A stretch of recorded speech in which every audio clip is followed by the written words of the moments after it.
We're recording. Okay, it's 2 minutes after 6. I will call the February 13th regular board meeting of Lowell Light and Power to order. Charlie, if you do roll call. Chairman Beecham. Here. Vice Chair Fonger. Here. Board Member Schraven. Here. Board Member Crawford. Here. And Board Member Cadwalader is absent and did provide notification. Yep. I'd like to move to excuse Board Member Callwater's absence. I'll support. Okay, it's been moved and supported. Any further discussion? Hearing none, all those in favor signify by saying aye. Aye. Opposed, motion carried. Approval of the agenda, any changes or anything? That's sorry. last. No, I don't have it. It's fine. I've got it on my computer, but no, sorry. I guess I could answer the question while looking for Okay, I would entertain a motion to approve the agenda as presented. So moved. Supported. It's been moved and supported. Any further discussion? Hearing none, all those in favor signify by saying aye. Aye. Opposed, motion carried. Approval of the January 9th, 2024 regular board meeting minutes. Move to approve them. Support. It's been moved and supported. Any further discussion? Hearing none, all those in favor signify by saying aye. Aye. Opposed, motion carried. Move on, safety moment. I want to, I'm going to take a safety moment this month, just briefly. We're going to watch a little video, but we watched this as part of a bigger, all the way to the left, Julie. Yeah. We watched this as part of a safety video and thought it was, or a safety meeting last week with Mecca. And January is Human Trafficking Awareness Month. So I'll let the video speak for itself, but it's a pretty powerful video. So you would. So, yeah, go ahead, sorry. What we do, Eric, is we started this a couple months ago. Charlie and I went to Zealand and attended one of their board meetings. Wanted to see how they were doing and everything. And this was something that they did, just a safety moment, and it's just safety in general. It could be like, it's going to be human trafficking. It could be low light and power, electric. It's just something that we adopted, and so that's each meeting we have something about safety. Yeah, we tried, and the idea is just to promote a culture of safety that goes beyond what people typically think is the need for safety in line work. You think of the line workers in a dangerous job, where really safety is important for the people aspect. You know, Perry is the board chairman. We want him to be safe and thinking about safety just from the human element of things. So it's really just a reinforcement of safety culture. I had a safety moment that I should have paid attention to a few months ago. I was over at my friend Artie's cleaning her gutters, and I positioned the ladder in a way at which I shouldn't have done that. So I got and I just tipped over with the ladder. I thought, that's what those safety moments are for at the board meeting. I should learn from those. Hey, we're making progress. We thought about the safety moment after. Next time we'll think about it before. We did one about how to fry a turkey properly, watching for fire, so it was kind of cool. Yeah, so. All right, Julie. We didn't have to check the volume. I'll say. Here we go. You just take a seat. Thank you so much for coming in. I'm Mary, by the way. I'm Mary tonight. Nice to meet you. Don't mind the giant microphone above your head. I'll try not to. There are 3 photos in front of you. If you could just pick one, it doesn't really matter which one it is, and show that one to us. All right. Could you describe her to us? She looks youthful. I feel like this is one of those situations where if I say he's 23, then he's actually going to be 16. Hispanic, maybe not full, but part. Similar to me, actually. Well, I mean, she's young, so probably has a lot of things to look forward to. I would describe him as friendly. She looks, happy. She doesn't look shy, but confident. Anything she puts her mind to, she could achieve. We actually have his story. We could read that out loud to us. Okay, Marcus. I grew up really close to my parents. Adriana. I grew up with my brother and sister. Amy. I remember watching the Olympics on TV when I was 5 and being totally in awe of the sprinters. I was the middle child and easily the quietest. I felt like no one ever saw me or cared. Dad was too drunk to keep a job, and he never even saw me unless I was in his way. Mom worked 2 jobs to make sure we had food for every meal, so she was never here to know when he would hit us. One day when I went to the mall, like I like to do to be out of the house, a man came up to me and told me I was beautiful and asked me on a date. On our first date, he drove me around in his car and said we could eat whatever I wanted. Every time we were together, he bought me something new. Tom really cared about me, and Tom really made me feel special. I was in love with him. After only going out for 3 weeks, Tom offered me a way out of my home, asked me to move in with him. So when he asked me to have sex with him, I did. He would put his hand over my face until I couldn't breathe. Tom had friends over pretty regularly, and I could tell that some of his friends were into me. So I kept my door locked and hoped that no one would bother me. After a few nights of crashing there, he said that I still owed him for letting me stay at his place. He said he had a friend who wanted to spend an hour with me. He told me I might have to do some stuff, but not to worry about it. It's not a big deal. When I didn't want to, he slapped me and said no one ever cared about me like he did. But I didn't know what else to do because I needed a place to stay. His friends forced themselves on me and took turns while he watched. One by one, they'd come down to the basement, telling me how pretty I am. When they're on top of me, I just close my eyes and pretend I'm running. I'm exhausted and I don't know what to do. My name is Adriana, I'm 16 years old. My name is Marcus, I'm 14 years old. My name is Amy, I'm 12 years old. I live in Grand Rapids, Michigan. And I live in Grand Rapids, Michigan. And I live in Grand Rapids, Michigan.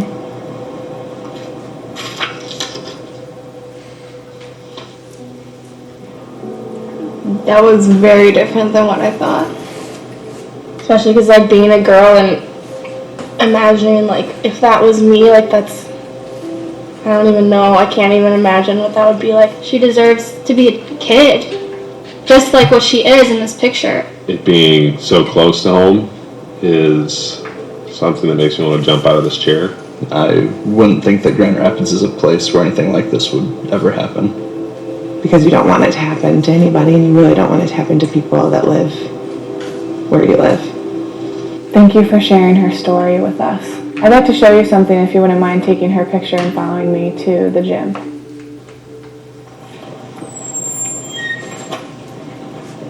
Oh, wow.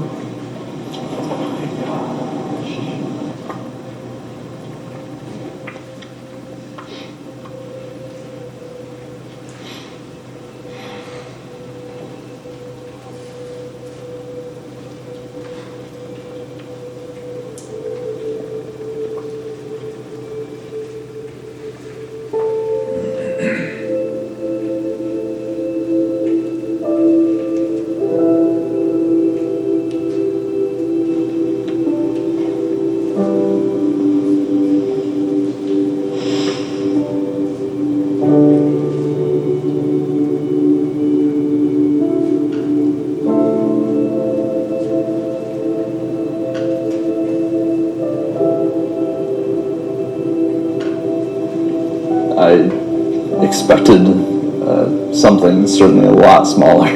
Bar graphs and numbers and, but these are actual people.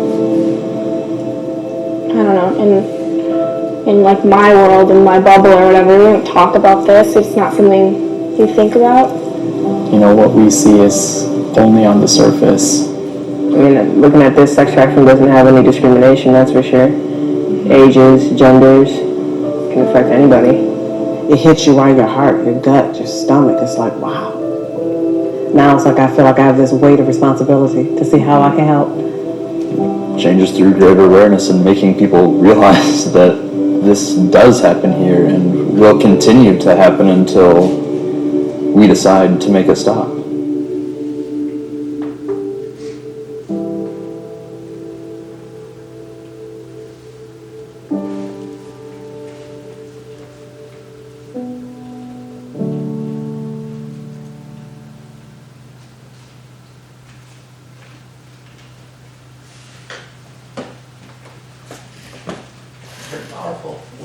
It's a heavy way to start off the meeting. Yeah, well, I can say Hi, that I'm Jessica. Thanks for taking the time to learn more about human trafficking. Specifically, who is at risk? we sat in a room with 45, 50 line workers, and it was just as quiet for that as it was here. So I appreciate everybody watching. It's something that you don't want to think happens in the backyard, but afterwards, you start talking to people. There was a home recently here in Lowell that was sold. It was under bank possession because the house was being used to for human trafficking. That was in Lowell. So I know it's a little heavy, not exactly a ball of sunshine to start the meeting, but I thought it was very timely. I have 2 little girls. I think there's a few other dads in the room, and thought it was important. So we'll roll on. Julie, you'll scroll to the slide. So also just wanted to bring up a slide from, did it just freeze? You did?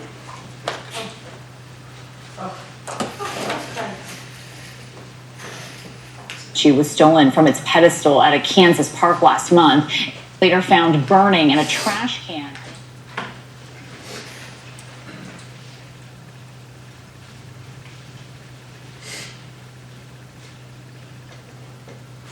So the only there it is. I pulled a slide from the MECA presentation. Of course, I just wanted to share this. I mean, it's, that's good. That's good, Julie. That's fine. It's obviously, it's on there, it's fine. But wanted to just share these resources. You know, what can you do? It comes down to see something, say something. And we talk a lot in what we do. You know, the crews are out in people's yards. They're on people's property. There's really good, if we had more time, I'd share another video that the Michigan State Police put out, all about the things that you don't even see hiding in plain sight. And specifically talked to the person that was doing the training, mentioned that recently there was a line worker that was at, I couldn't share any details, it was at somebody's house and a little kid mouthed help or something. And we tried to get a thought initially just to blow it off. Ended up calling the human trafficking hotline, and again, don't know what came about of it, but potentially could have saved the kid from a really bad situation. So with that, we will move on. Okay. Public comment for items not on the agenda. Any? We don't get a lot of public here either.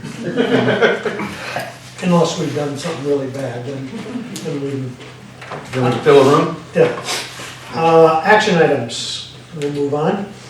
All right, we'll dive in. And I, as I was preparing, I realized I omitted something from this. So I want to talk about whitetail solar, and the only piece of this is this has not been approved by the NPPA board. That'll be done tomorrow. My timing got off a little bit. So any action we take here would be pending approval from the full board of commissioners from NPPA. But again, we've talked about it regularly. Solar deals are very much a challenging, very much going to be a topic of conversation with the change in legislative rules from legislative mandates from last year. And again, we've talked a lot of various challenges that projects are having. Again, last month I highlighted the significant challenges that the Art Solar project's facing. But I will give quite a bit of credit to NPPA. They have very much been working diligently to identify viable projects, and that's a key word.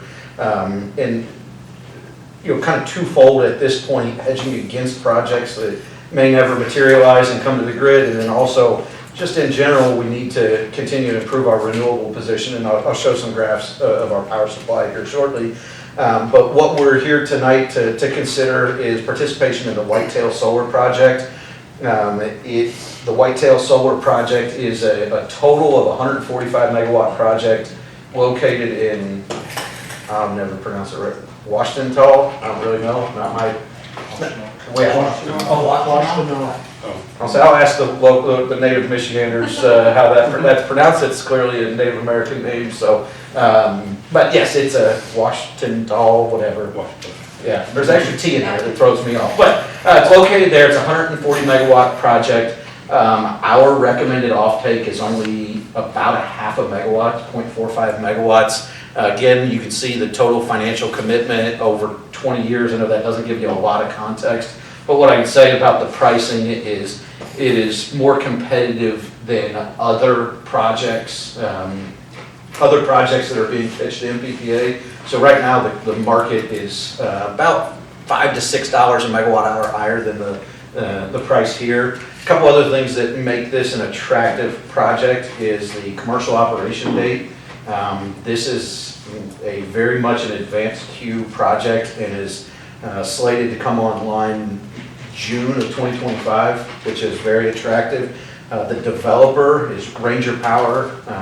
Ranger Power developed the Assembly 1 and Assembly 2 projects. At the completion of the projects, they're transferred and owned and operated by DESRI or D.E. Shaw Renewables Investments.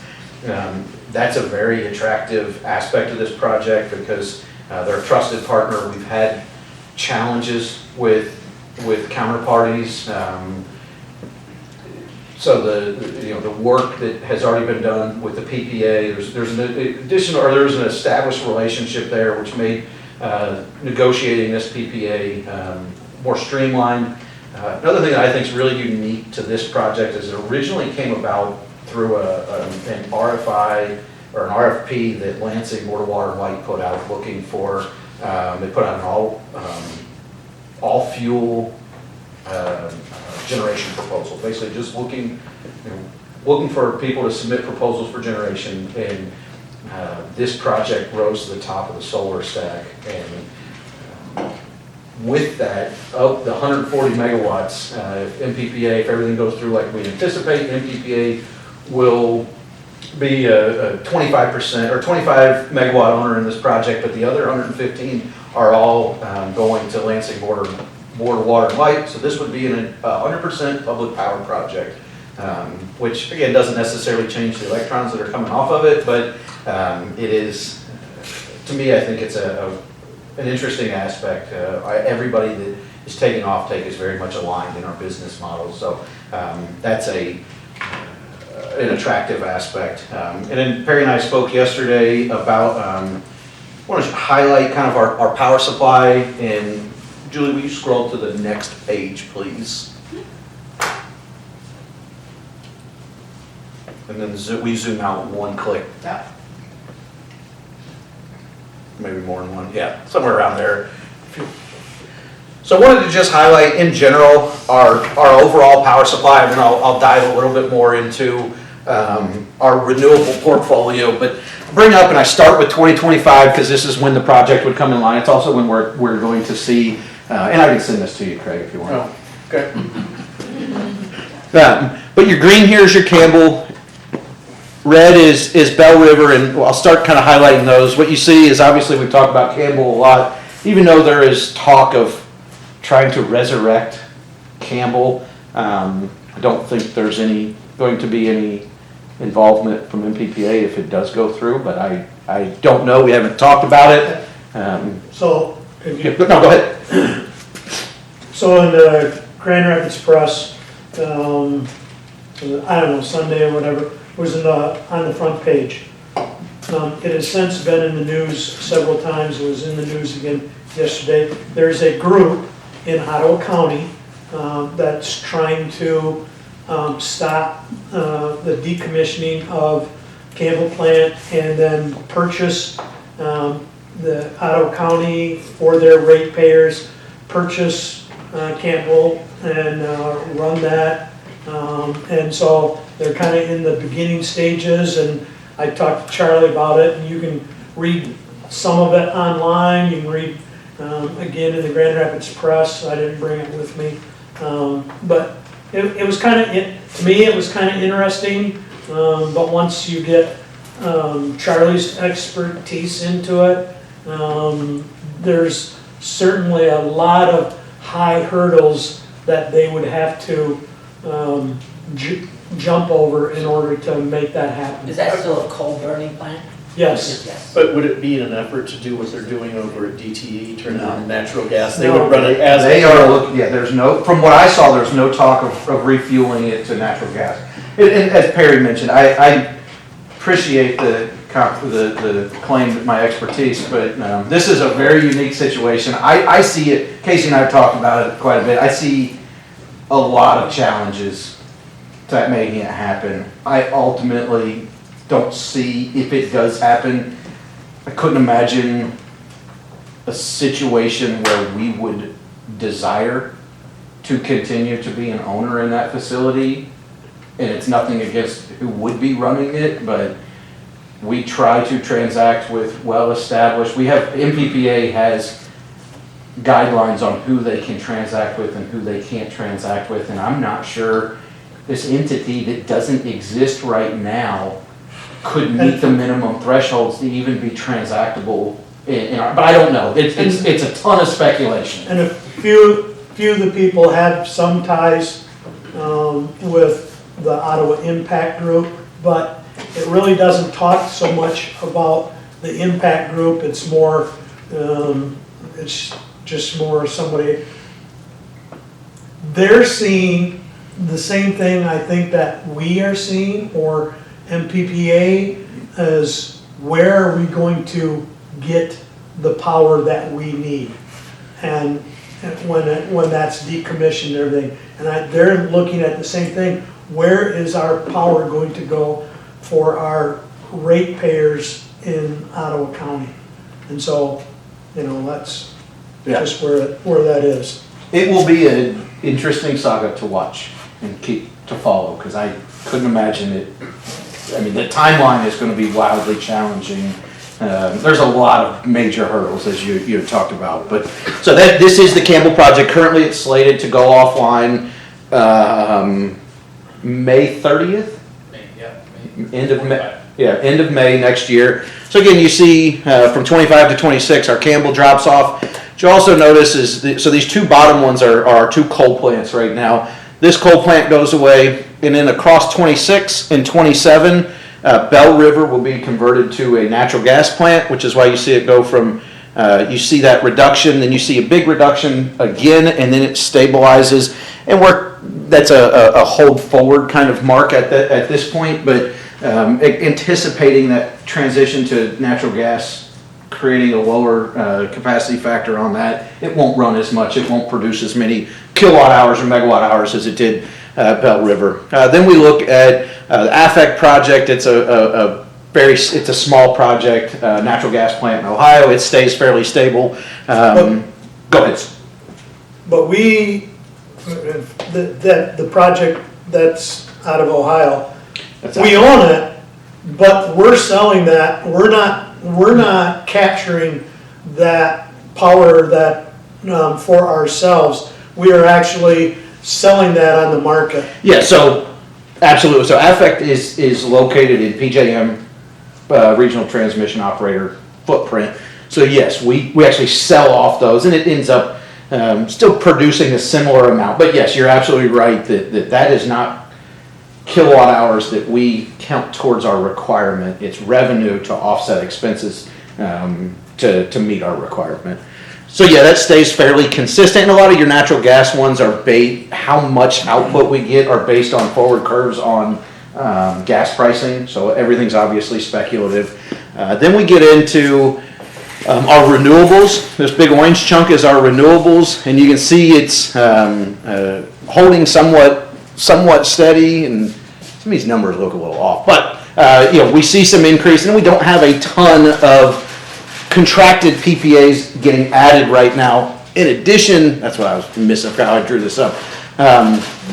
Also, this is your landfill gas, which is considered a renewable resource right now.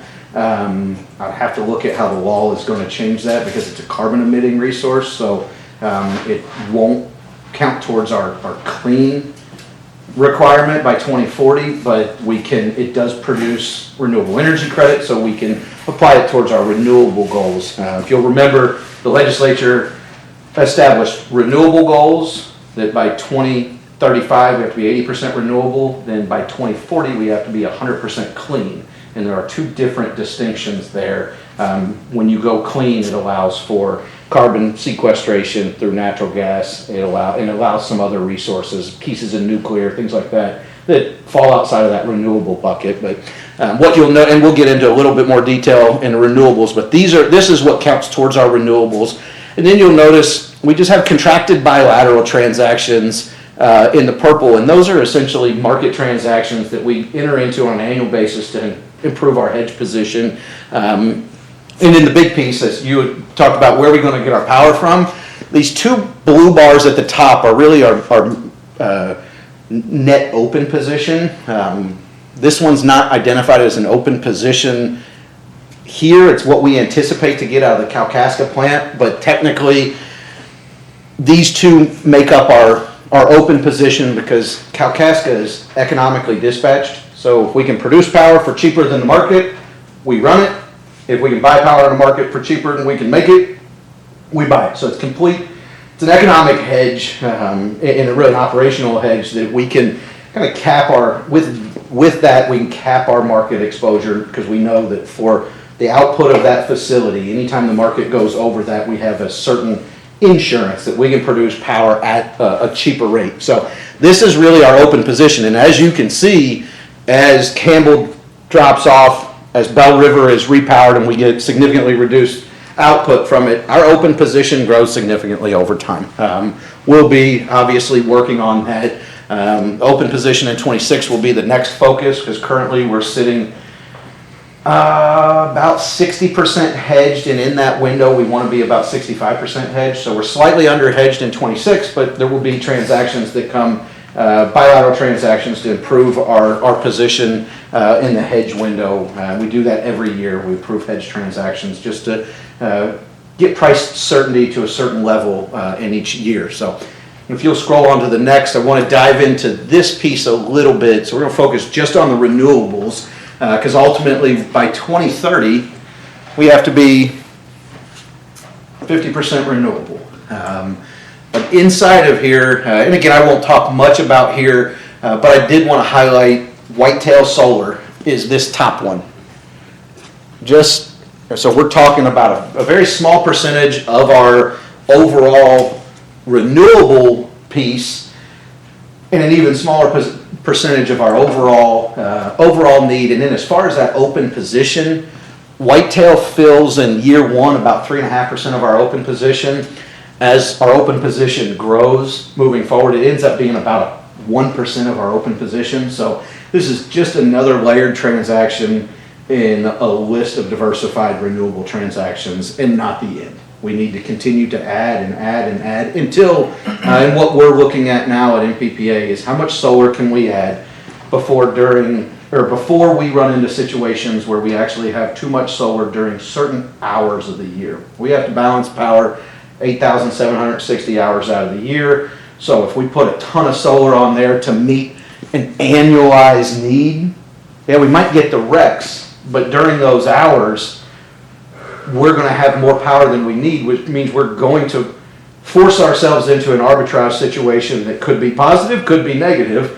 If we're buying power at I use hypothetical numbers, $60 a megawatt hour off of a solar project, and that solar makes us have too much power in the middle of the summer when it's really churning out power, we could be forced to buy it at $60 and ultimately sell it back at market price, which it would be potentially less than that. So we're trying to make sure as we add solar that we're only adding it to the point where we don't exceed and we don't continuously have certain hours of the year where we have a long position. You get a long position some month or some hours, it's not a huge deal if because your load's going to fluctuate, but wanted to kind of highlight this as we really have a lot of layered transactions, and then also as we look far out, the Pegasus Wind Project is one of our first renewable projects, and before the 2040 mandate to be 100% clean, our contract with Pegasus will actually expire, which we've not had any projects expire. But other thing I want to highlight here, talking about expiring, is I went ahead and I incorporated landfill gas in here. And what you'll notice with landfill gas, which is our highest price power commitment that we have, most of those deals are over, it's a bunch of different deals, but most of them are over $100 a megawatt hour with escalators through the life of the contract. But what you'll notice is we end up with about a 30% dip going from 26 to 27, and then about another 30% dip, about a 60% drop between 26 and 28 from landfill gas, and that's just contracts rolling off. So as we need to add more renewables, we actually have renewable contracts dropping off, which is why you see this forecasted renewable percent. This is the percentage of our overall forecasted need that will come from renewable resources. Our load is growing and our contracts are dropping off. So while you see some additions, you start to see some downward trend in our overall renewable portfolio. So we're going to have to continue to layer in more deals, continue to find opportunities to invest. Unfortunately, it's a challenge at this point to bring anything to the grid, as we've talked about, but go ahead. So, I gather, talking to you and talking to other municipalities and different things, we're all, with the legislations that's there, we're kind of all in the same boat. Or it's where, I mean, very few have the number of renewables that's going to. Nobody's meeting the standard as it sits now. Everybody has to add. What I would say, while we're all in the same boat, one of the things that we negotiated at the legislative level through MMEA is municipals are the only utilities in the state that are allowed to purchase RECs, uncapped RECs, to meet our requirements through 2035. Your co-ops and your investor owns are capped at 5% purchases maybe, or it's a really small percentage. So again, it gives us, I'm not saying that's the route we go, it'll be a component of the solution. Because what I think they're going to run into is timing issues. Because you don't need another asset for 20 years, you need RECs to get you through 2 or 3 years to get you to that next project coming online. Because it takes about 8 years to bring a project from concept to making electrons. So, you know, it's going to be a lot of time. So while I absolutely, and it's not what you were getting at by any means, we're absolutely all in the same boat. I would say munis have advanced our renewable position further than a lot in the state. I think there's other entities that, I think we're positioned as favorable as we can be, which still isn't enough. Let me ask you this, one last on that. At one time, I think it's changed, but at one time, our renewables had to be generated in the state of Michigan. You're going to test my brain on this law. I don't want to misspeak. So one of the things I know we're allowed to do is we can purchase RECs from anywhere in the RTO. That's just REC purchases. Casey, do you remember the language about it has to be located in the state? There is a piece of it that, yes, there's still some legislation surrounding. Actually, probably best I follow up on that, but okay. I do have. Because again, that was another. If it's still that's another challenge of. Yeah, how many projects are being done in the, in the state of Michigan, and. See if I just see anything real quick. I don't see anything, so I shouldn't continue to look, but I will look into that. There are requirements on where they can be located, and that was a moving piece in the discussion, because originally they had to be in Michigan, and I don't remember what the caveat was, what the special rules were that would allow them to be somewhere else. This really doesn't necessarily have anything to do with what we're talking about with the Whitetail Solar Project, and to go to support that. If Palisades gets powered back up, will that be a source for us, or of power, or for MPGA? As it stands right now, no.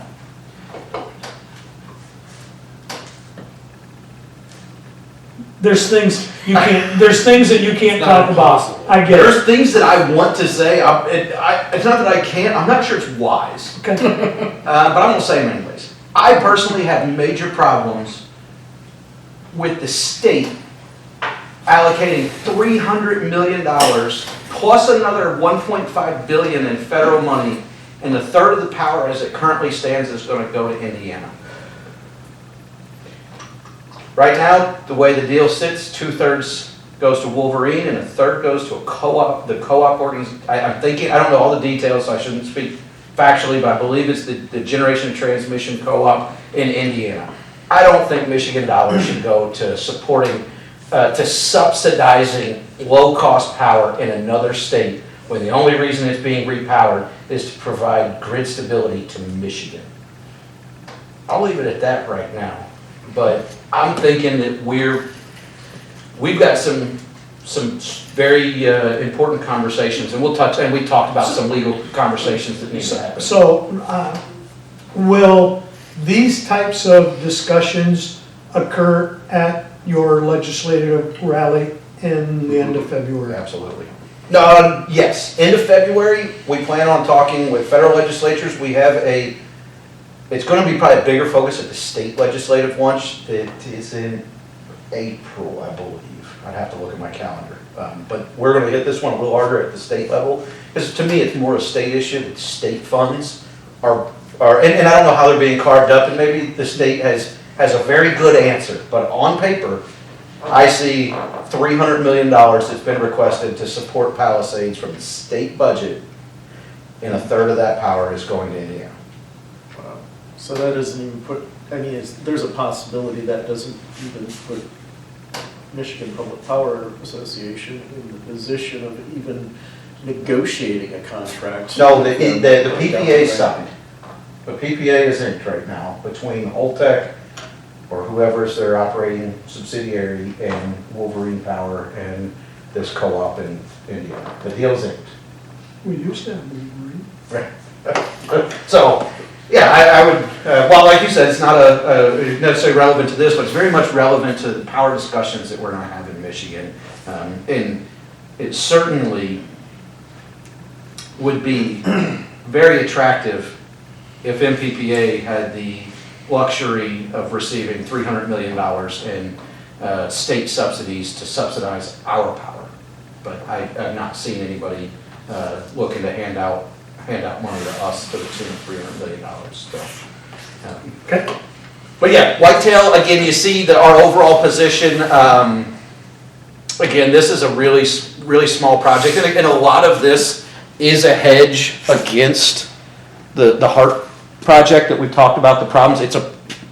Proportionally, it's half the size. In our recommended, the HART project's a 50 megawatt offtake. The recommendation was 1.8% of that for us. This is a 25 megawatt project, and the recommendation is 1.8% offtake. I know I've had conversations with Daniel, I've had a conversation with Craig about, can we get a bigger piece of the pie when these deals come available? And I think you all probably understand the answer, but there's just not a big enough pie to carve up and give out slices the size that everybody wants. So, we're somewhat limited to what's equitable across the MPPA membership. Okay. Lansing's taking a large slice. Lansing also, It's like 20. Yeah, Lansing's 100, right, of their.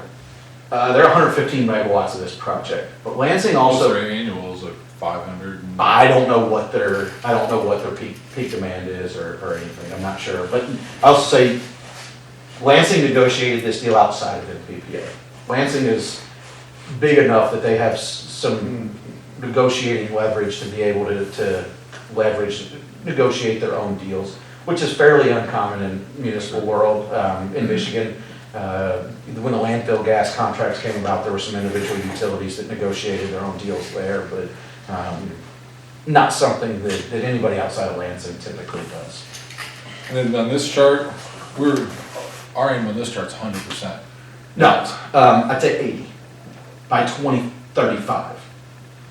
We want to get this to 80%. Yeah, because the new law says you have to be 80%. So I got benchmarks by between now and 2029, we have to be 15% renewable. We are. And that's based on rec retirements. Where here, I've got to show in 27.5%, that is the percent of our forecasted load that will be served by renewables. We cannot claim 27% renewable because you can't claim that environmental attribute until that rec is, the renewable energy credit is retired. So right now, we have been just retiring 15% to meet the state mandate, and we've been banking these. They have a 5-year shelf life. So it's something that's on MPPA's radar to start crunching numbers, looking way out and where we think we can store recs and to meet that 2030 number without making any guarantees. I think we can meet that 2030 number through stored rec purchases, but we need to continue to add. Sure. It's just a matter of what can be added between now and 2030 when it's highly attractive to take on a project that's got a COD in 2025. Most projects are 28, 29 CODs. Doesn't take too much forward thinking to realize that deals need to happen in the next year or two to hit that 2030 deadline, 2035 deadline. Things need to be happening quick. So the timeline on this is going to be a challenge. I'll remind everybody there are opportunities to get extensions on the wall, and everybody is kind of anticipating using those extensions. Nice thing about us is you all, the boards, local governing bodies, get to decide if an extension is warranted. The law gives certain guidelines that the board has to follow, but if we can't economically bring renewables to the grid, there's certain criteria you have to meet in order to be granted an extension. So we'll be looking at that and evaluating all options as these mandates come closer to being the enforcement dates. So, any other questions? So, question I had, so this whitetail is like you said 1% of our overall, roughly? It's about, looking longer out, it's 1% of our open position, roughly. Oh, the open. So just the open even position. less of the overall. Then. Yes. Yes, overall, well, it's probably 0.6, right? If we're, or something around 0.7 if we're at. It's about, this next year's 0.5, then it rolls to about 0.9. So it ends up being beyond, it ends up being a little bit under a percent in the long haul of our overall need. So it's a small project.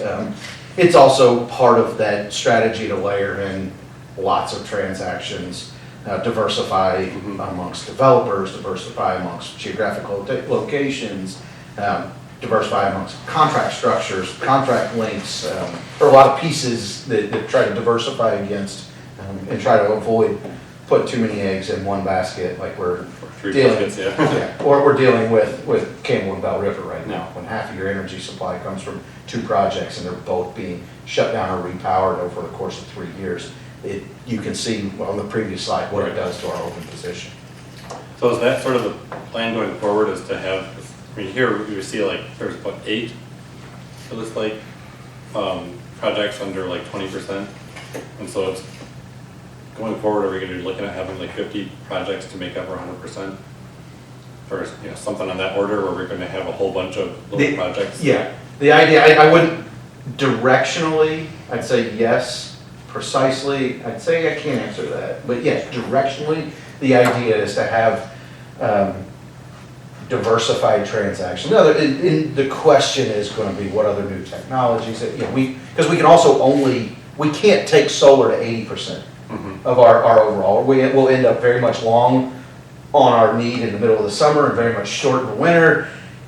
Wind is a challenge right now. The nice thing is wind and solar complement each other fairly well. When the wind doesn't blow, the sun tends to shine, and the wind kind of works out that, or when the sun's shining, the wind's not blowing. When the sun's not shining, the wind is blowing. There's more wind in the winter, more sun, more solar in the summer. Sometimes it's windy, sometimes it's summer. Boom! That's it! No. That's it. I would... my whole point of this was kind of like, are there any concerns about having to manage that many different sources versus, No, because honestly, we don't do most of it. MPPA's our market interfacer, so they're constantly doing financial settlements, and they do them anyways, and we financially settle every hour. So with the open market, it's just, it's something that's in their wheelhouse and core competency they have for, just market interfacing. So I think the bigger concern for them is the administrative and the task of negotiating these deals and the contractual side of things. But when it comes to the financial settlements, that's their bread and butter. They absolutely have that capability and expertise. I can't remember who said it to me, but, this topic of discussion, of course, is something that's been talked about at, convention statewide, nationwide, and somebody who's really, been in the industry a long time, basically said, many, long, and skinny is the way you're gonna have to make up your energy profile. Yeah, I think that's a good way to put it. Okay, I would entertain a motion to purchase a commitment, or a commitment authorization, again, pending on MPPA, and from conversations, in all likelihood, they're going to move forward, but it would be dependent on MPPA. I'll move to approve the purchase power commitment authorization form pending the NPPA approval tomorrow. I'll support. Okay, it's been moved and supported. Any further discussion? Hearing none, all those in favor signify by saying aye. Aye. Opposed?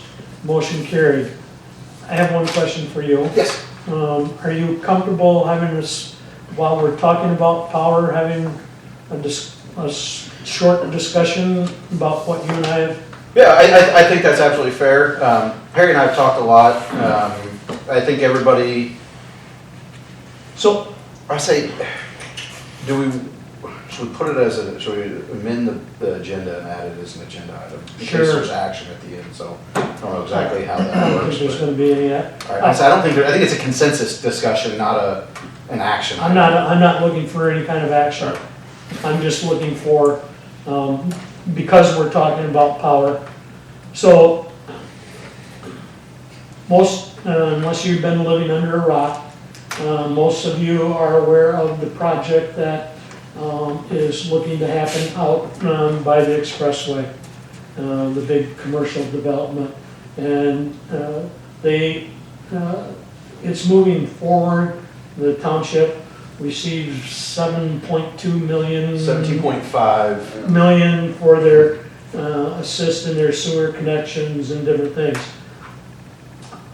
We've before have had some little discussion of do we have the opportunity to provide power out there.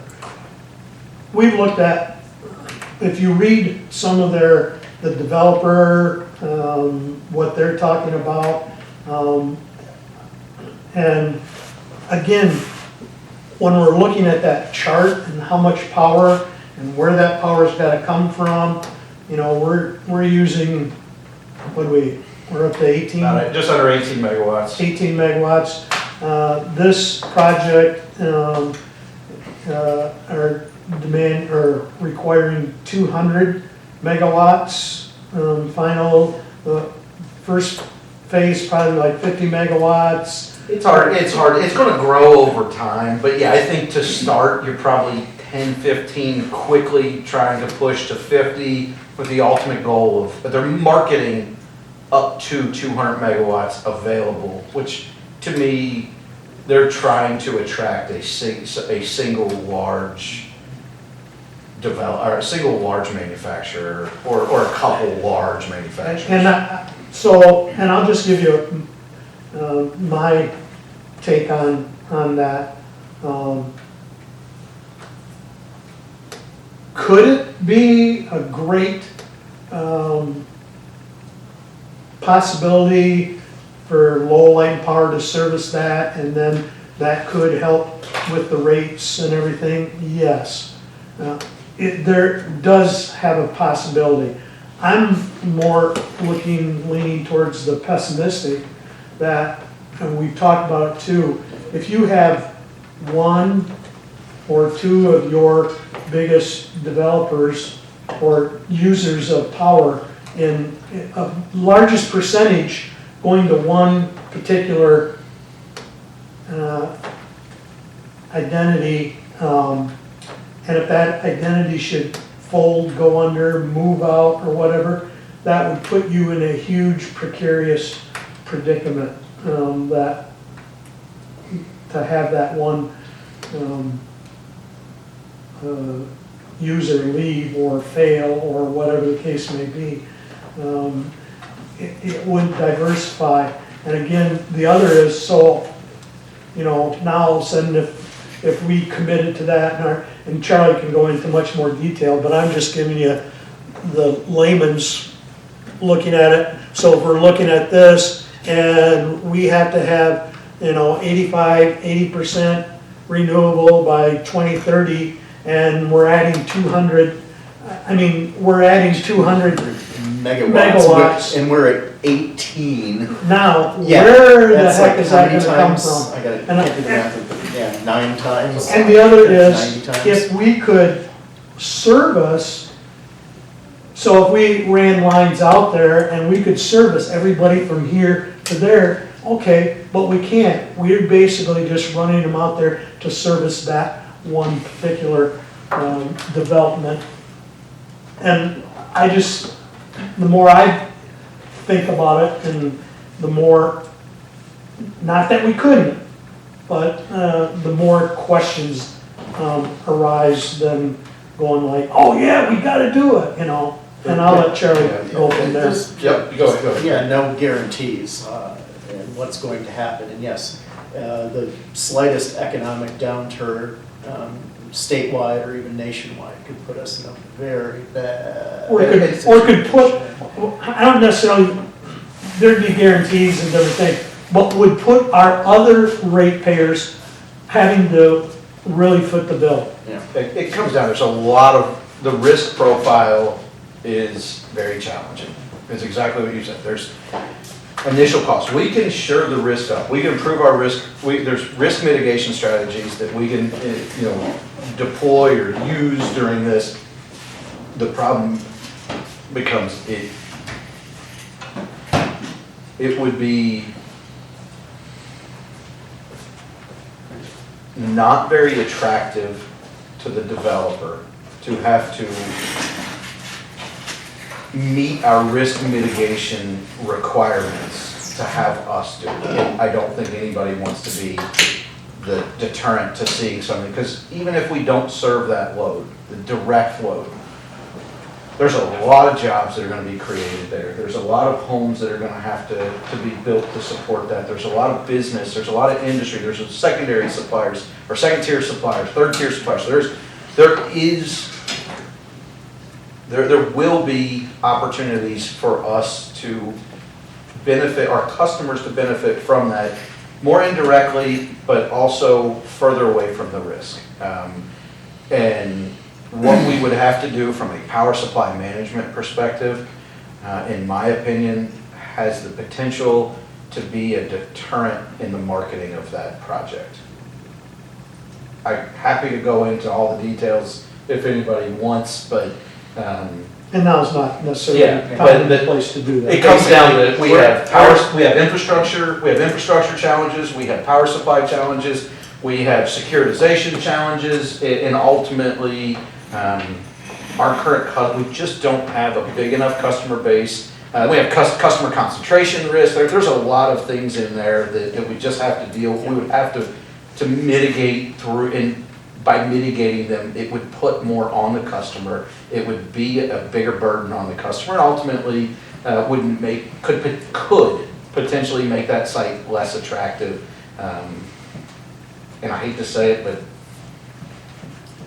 consumers is right there, and plans have been made for consumers to serve that load. It would be a major delay in the overall project as well, I think. But I think it's also important, and what Perry and I are talking about is, I think we'll be asked, are you guys serving that? Can you serve that? So having a unified message from the board, I think, is important. And it comes down to the risk profile is a challenge, so we're not pursuing serving that load. And so far, the discussions that I've had is Lowell Light and Power is not gonna finance this project on the back of its ratepayers. Yes, that's what it, and that's really what it comes down to is our current customers would have to, or the developer, would have to want us to be there, it would have to be, I mean, and they're not in the business to benefit Lowell Light and Power. They're in the business to make money from their tenants. And the other piece is timing.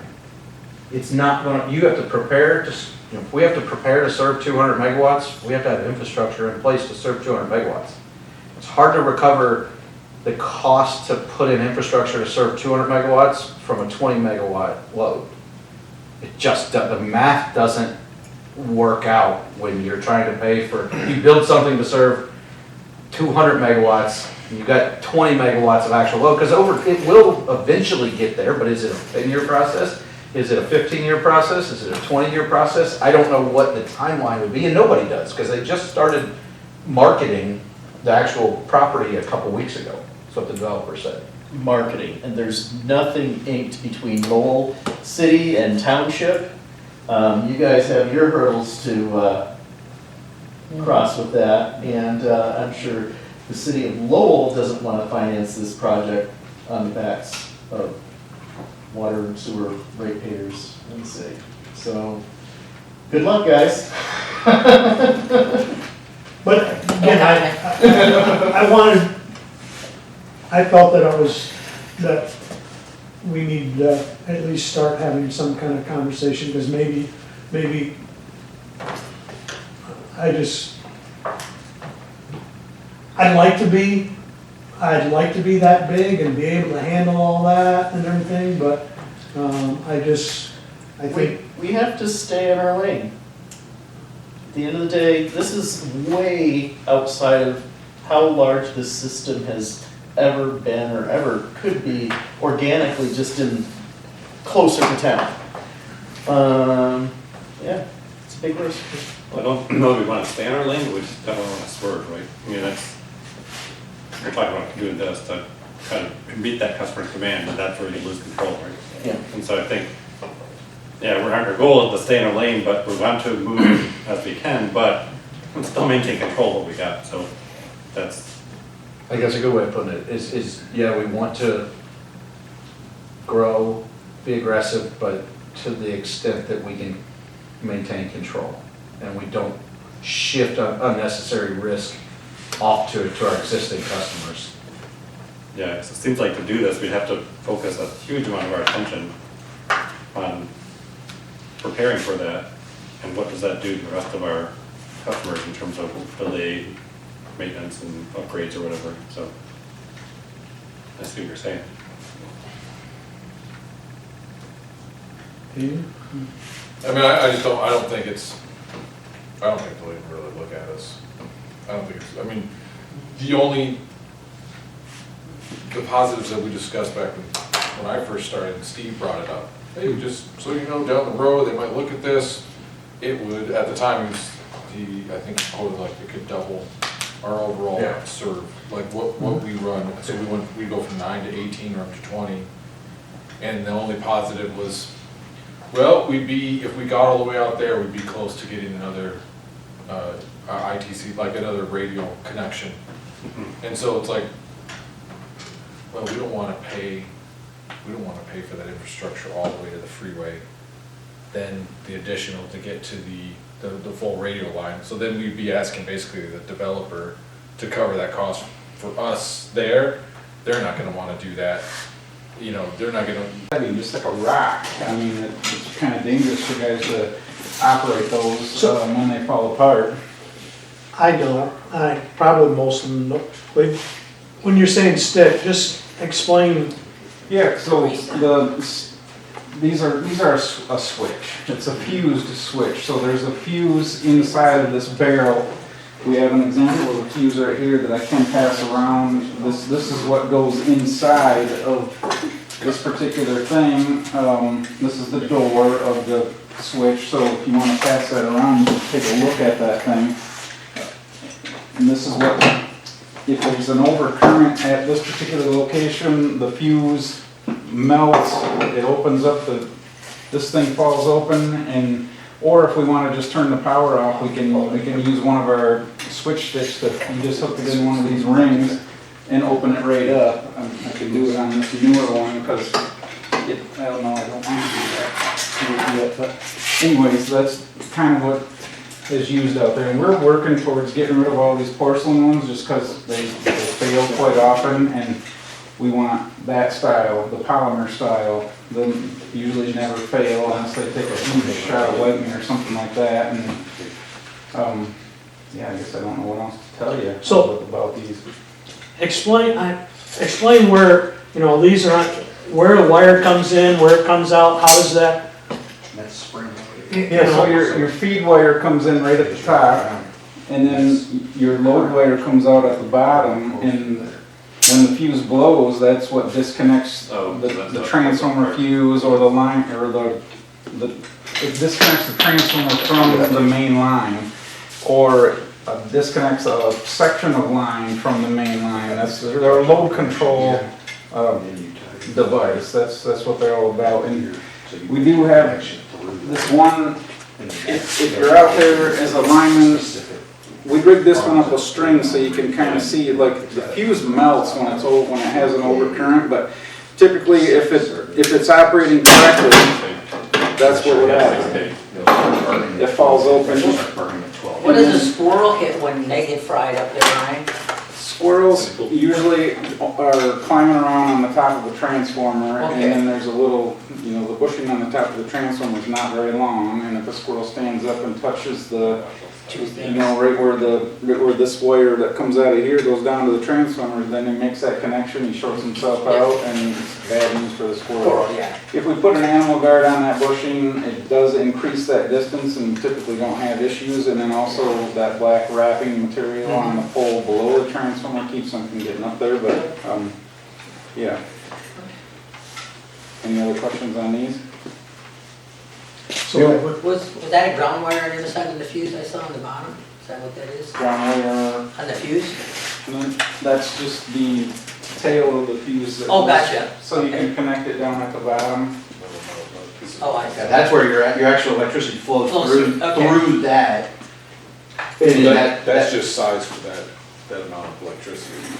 Yes. The wire. Yeah, that's a 6K, it looks like. I can't read the cap part. Do we have different ones on the, depending on? Yep. All we're gonna talk about, thanks for seeing, thanks, appreciate it. Payments in the mail. A lot about that. You're around. So like, You're around a decent amount of this. Yeah. It slips all the way Ron is through, very good about talking to us. and then it goes down, and then this thing you have to flip up. And then it just goes, and then you wrap it with this tighten it up. So when the fuse blows, this melts, it lets go of that tail, then it just lets it fall right open. Are like a lot of systems going away from the, into the polymer? Like, are they going away from Anybody else? No. You good? So anywhere where where you have freezing temperatures and a lot of moisture, you definitely don't want to use porcelain ones. You just, everybody's switching over to polymer, and typically you don't find any states that go below freezing by porcelain cutouts anymore. I was gonna say, even problematic. Yeah, in Tennessee where I was at, we didn't have the same reliability concerns where we were having porcelain cutouts cause outages, but we still were moving away from them because there's a lot of benefits to the polymer. Just from a safety aspect, not having porcelain is great. But they're lighter, they're easier to deal with, they're easier to get a hold of right now. I don't know price-wise, but to me, they're just a better piece of equipment. Do we have thousands of them out there, hundreds of them? Ryan has a count. we have thousands, or not quite thousands on the system total, you know, but we have like just under 600 more to go that we need to change out to this style and get rid of the porcelain ones. We went and counted them because we kind of wanted to have a budget number in our minds to just get them all taken care of, so we just eliminate the problem. It's not like they go, all of them go bad. If you take a good look at this one and that one, you Hawkeye it like crazy all around, you don't see any cracks anywhere, but that doesn't mean if you leave it there another year, it's not gonna do it. It just depends on the right conditions and how much that glue has shrunk and how much moisture it lets in there. And So I have another question for you. So when you're on your system here, and you have to pull that fuse for whatever reason, are you doing that with the pole from the bucket, or are you doing it from the ground? it just depends on the situation. If the bucket's there, you do it with the truck, or if you need to do it from the ground, every pickup truck and service truck and bucket truck has the extendo stick, so you can do it from the ground if you want. Some guys prefer to do it from the ground because if you do have a fuse blow, it tends to get a little bit loud. Jeremy's pretty big on wearing his earplugs every time he closes one of these in, because if it does blow, it sounds like you're shooting a gun. It's pretty loud. Ryan, one thing I noticed is even though they're not live demos, you have your safety glasses on. What would happen while you're wearing your safety glasses right now? Why did you put them on to show us this demo? I don't like doing anything without my safety glasses. I thought maybe there was an inherent danger of something happening.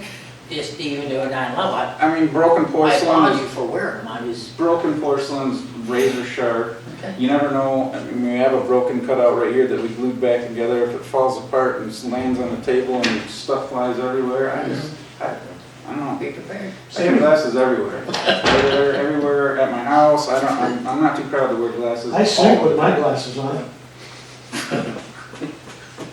I like both my eyeballs. I keep them really good. I got set on my tractor and everybody's, why do you got them there? Because I've always put them on.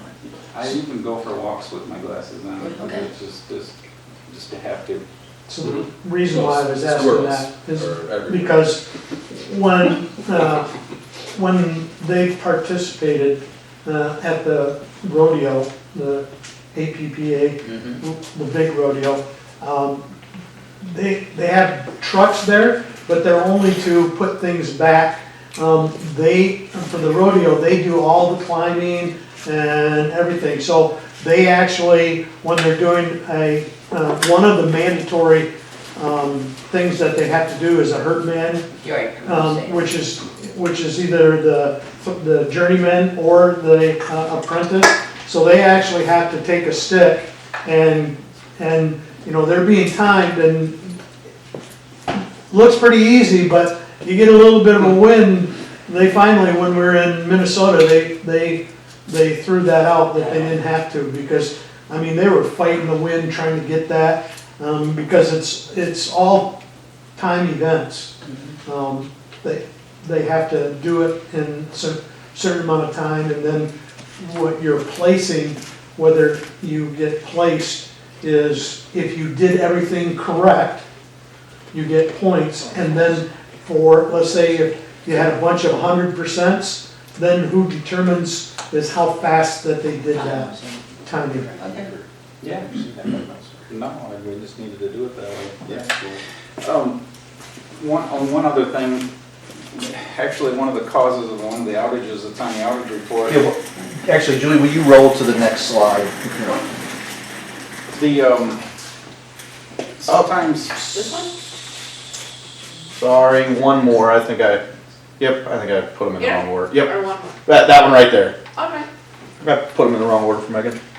This fuse barrel, this portion of this thing is made out of like a cardboard type material, and you can see this fiberglass stuff right here starting to deteriorate and possibly letting moisture in. Sometimes that happens, and then this gets all wet and it doesn't operate like it's supposed to. One of the outages out on Casey Rose, it was really, really cold back on, I can't quote the day, I think it was the 16th of January, it was when it was super cold out. We had a transformer that failed out there, but the cutout and the fuse, that were there did not operate. It did not fall open and clear like this, so it was really hard to diagnose what was going on because this cardboard swelled up inside of this tube because it was in bad shape and it was just hard to see it from the ground that it had done that. But even though the fuse had blown, which is only a short little piece of this, every time we would go to throw the main line fuse in, it would blow again. So we would go back out and try to figure out what was going on. We found blown arresters, we found defective arresters, we found all kinds of different things. Kept chasing us down until we finally just opened up every transformer out there, the switch at every location, and that's when they discovered that the fuse was actually bad, but it hadn't fallen open. When it's still in like this and your alignment, you're expecting not to see that. You're expecting to see this. It's just the red flag of, hey, something's going on here. So it was a really difficult one to diagnose. That's a good reason why we needed to change that cutout out there. It was super cold. Everybody was struggling. Customers came out and were asking questions, but they weren't upset with us at all. They were thanking us that we were out there in the cold to take care of business. But since then, we went through and done a lot of work out there because we had 6 outages this past season in that Casey Rose Tyler Trail area, and something had to be different. That's too many for one whole year's time, and a lot of them were trees. We understand that, but there was a lot of other improvements that we could do to make sure stuff like this didn't happen again. So we did it. That's all I got. Yeah. I'll let Casey keep going. Well, we're not done, that's just Ryan's part. Other thing I wanted to highlight real quick, I asked Ryan to pull this information. This is a year's worth of data. This is our outage causes from all the events that we logged in 2023. And again, you got storm. I wish we could stop a storm, but we can't. We've got trees. We're very proactive in tree cutting. This one is squirrels, I'd imagine. Julie, we scrolled just a touch, so I'm sure that's squirrels or other way. Yeah, that's going to be squirrels. The majority of these, there's multiple things that could be equipment worn out or equipment causing it, but I would say the majority of them are cutout related. So, and the majority of cutouts, or maybe even close to all of our cutout related outages, are result of porcelain outages or porcelain cutouts. So, as we look at what we proactively do, we're very proactive in tree trimming. We're very proactive in critter guarding trees, and we're proactive on the fuse side, but it's when we're at that location. A good example was behind Napa, right? Yes. Behind Napa, there's an outage, there's one. They changed out all 3. While you're there, you go ahead and change out, you bring them all. We know that at some point, every porcelain cutout is going to cause an outage. Well, not everyone, because they're mounted in 3s in a lot of places, and if one causes an outage, we're going to get the other ones. But they are going to fail. They will reach end of life. We're looking at proactively coming up with a schedule. Ryan already talked about 600 plus. That's a pretty major project to go proactively change out 600, but we want to, during this budget season, look to allocate some money to start proactively changing some of these out, increasing our polymer cutout stock and going out and working with customers to plan outages or whatever needs to happen to get these swapped out and make sure that we're doing what we can. And we're going to look at costs, and we don't have budgetary numbers right now, but you can see some of the problems, and the data backs it up as well. We're seeing outages caused by these, and it's probably it lands as the 3rd biggest. I mean, storms don't happen major storms like August storm doesn't happen every year, but it's one of the top leading causes of outages, and potentially is even more than a more significant source of outages than squirrels, which we talk so much about. But we've got Perry's mom helping us on the squirrel problem. Question, can you change these live without? Yes. Oh, without, yes, they can be taken care of and replaced completely without interrupting power. There's definitely. Because you guys replaced the one on the pole in front of my place Yeah. a while back. I think when you put the sleeve up, on there. Yeah, we, And unless, I didn't have to reset the clocks or anything, so I'm like, unless there's some sort of a safety issue somewhere else on the pole, we should never interrupt anybody's power to do most of the maintenance that we do. That's kind of one of the things that you always just look for. You don't really want to inconvenience people with an outage. I mean, sometimes it just happens, and you have to, but, changing the whole transformer out, well, yeah, you're gonna have to take the power down, but just changing components out on the pole, reconfiguring things, adding squirrel guards, things like that, you do not need outages, and we definitely try to make sure we don't take outages for doing this major or minor maintenance work, because it's not convenient. Never do that. So I also want to highlight, I'm going to put you on the spot a little bit and ask you to talk about the first map. If you would, Julie, we scroll up one. So we're going to talk a little bit, and then you'll probably have to zoom out here to get this on one. But this is the line Ryan was talking about. I'll let him dive in, but this has been, this line was very challenging. Like Ryan said, they were out there really troubleshooting in the cold, and that was, I think they were out 2 or 3 times in a week span. And I think the whole board knows that nobody has to tell us that if a client's been out 3 times in a week, we need to do something. So Ryan's going to outline kind of what we've done or what they've done to improve the reliability out there. Yeah, if you know the area, 28th Street, there's Tyler Trail and Casey Rose. We don't have the whole road in here, but it does go way back in there. The failed transformer was way back here. Well, the fuse, the mainline fuse that blew when that transformer went bad and the cutout wouldn't clear on its own on the transformer was way out here. There's no reason that we should be affecting the rest of these customers by a transformer fuse that's not opening way back here. So fuse locations were added here and there so that, this section of line experiences some sort of an issue, trees fall on it, it's gonna open right there, and it's only gonna take those few customers out. It's not gonna take everybody out all the way back to here. This is something we probably should have looked at a while ago, but since we've had a large number of outages in this area, and a lot of them are tree related, so it's hard to do stuff with trees when it falls over across the road and hits our line. You're never gonna cut that tree down, and that's what happens a lot of different times. But on this driveway right here, this property owner, it's a 2-span tap that goes up this driveway. We put a fuse on that one. He wants, that guy there's 20 trees that go over the line down through there because there's those big oak trees that just arc over the driveway. That's 20 outages if they all go one at a time. So next time a tree falls on that tap, it's only going to affect that tap. It's not going to affect this customer, that guy, all the rest of these people down through this way. It's only going to open up right there and affect these people. So that was the improvements we did in that area, and then all these other locations are similar spots where we added fuses like that to try to minimize how many customers get affected when there is an outage on a certain section of line. It's just, I guess that's the best way to describe it. Yeah, so this is a component of the reliability improvement project out there, is adding additional cutouts, because I think we decided it was 126 customers on that line-ish. I don't know exactly where the fuse was, but we were getting outages that tended to impact over 100 customers. Now, I don't know where we stack up, but we shouldn't. By adding cutouts, we've localized issues, minimized the impact of how widespread that impact is. And then Casey's going to touch base on the next piece of the reliability improvement project, because just having cutouts up there isn't enough. You got to have the right cutout. I'll let you dive into it a little bit, Casey, but Casey's going to talk a little bit about coordination.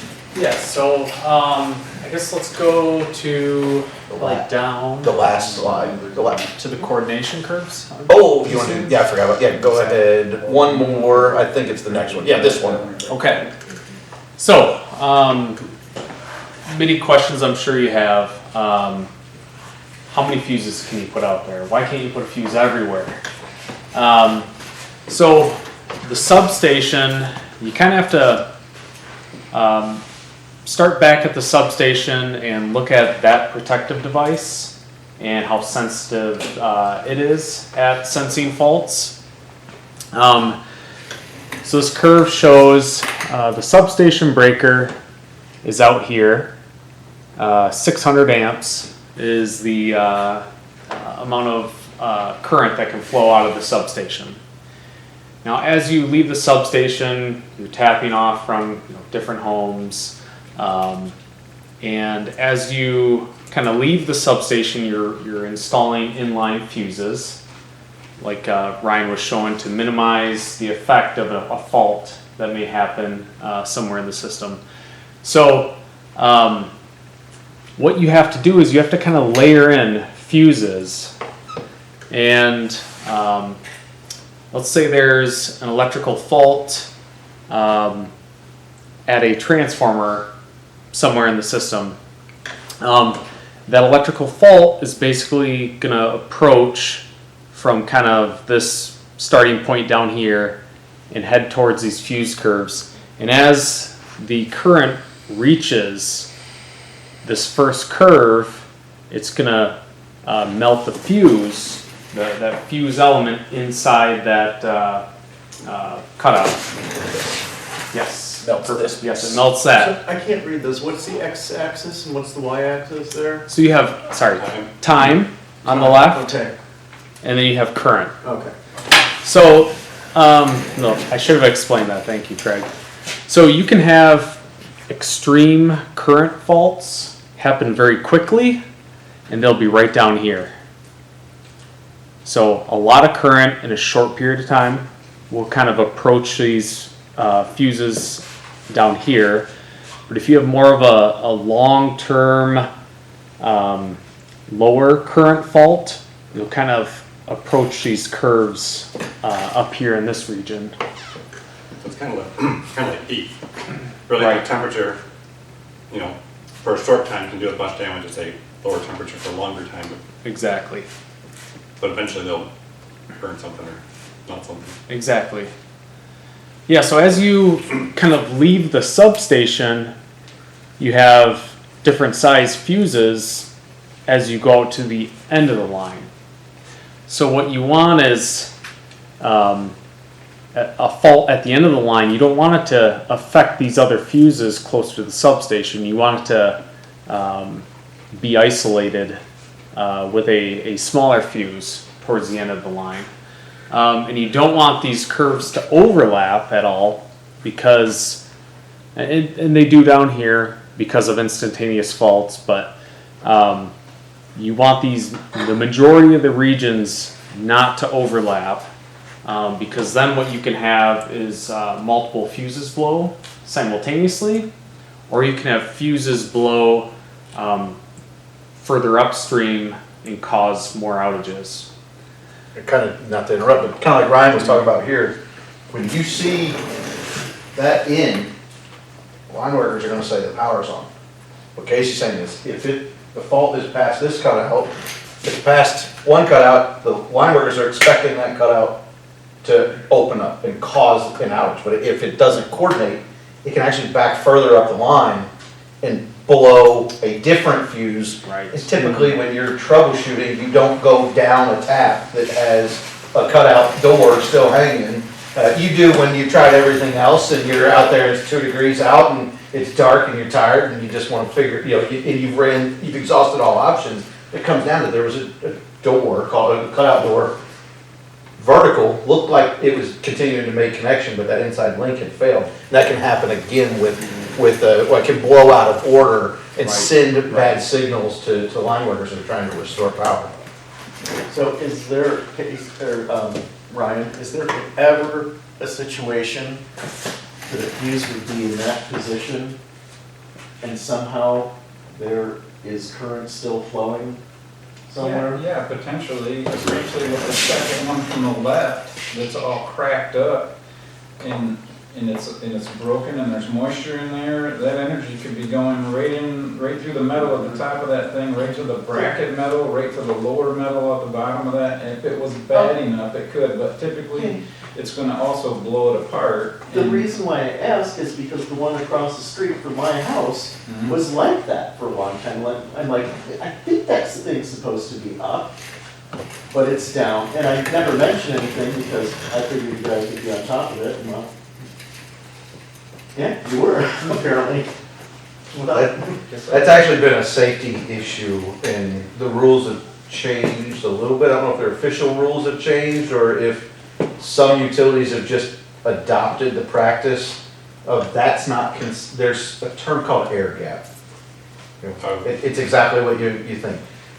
Some utilities, to be honest, I don't know what we consider an air gap, but some utilities don't consider an open door an air gap because they've had a bad experience of it tracking through the actual, piece back here. Okay. That's not all that common, I don't think, I don't know. It's not, yeah, I mean, it's a visual open point, but you still wear all your PPE when you're working on the line. I mean, that's just, yeah. So I think if we go to the next page, should be a. Casey, what's the big red box on the far right? Oh, so that's basically fault current. Our transformer at the substation can only produce so much fault current if there's like a dead short. So anything beyond this, our transformer can't produce. So it's just saying you don't need to worry about this region. You just have to deal with the fault current over here. So if we have more houses, more fuses on that, you potentially have to go back to this and look at, make sure the fuses are sized right still for like additional loads. Yes, and I'll cover that in an example on the map. Remind me if I get carried away, but I'll explain that one. That's a good question. Yeah. Okay. So, we took the approach of, we know we have some improvements we need to make out here to reduce outages, but then we also kind of said, let's take a bigger, let's back up, let's take a bigger look at the whole kind of area, make sure that the changes we're making out here are not going to negatively impact anything else on the system. A good example of that, so what I have on here are all the fuse sizes noted next to the fuses, which are indicated by arrows. So you can see power comes from Grand River and kind of feeds this whole region down here. Now where it taps at Grand River, we have 100K fuses. So those are some of the bigger ones on our system. And as you kind of come out here, they get smaller, 65s, 30s, and these are all, not all of them, but a lot of them are inline fuses. So your 100Ks feed this line, and then you come down here, we have a 65K that leaves here. You got a 40K that then goes out to Casey Rose and Tyler Trail area. Now, if we had a fault somewhere out here, this is a 25K tapping off from this main line. Let's say we had a 10K right here.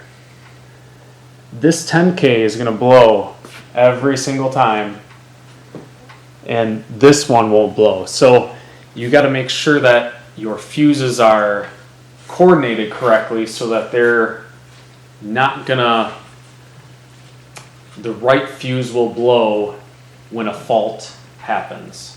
So they don't cascade. Exactly. Is the, in parentheses, the 3 meaning 3-phase? Yep, 3 fuses.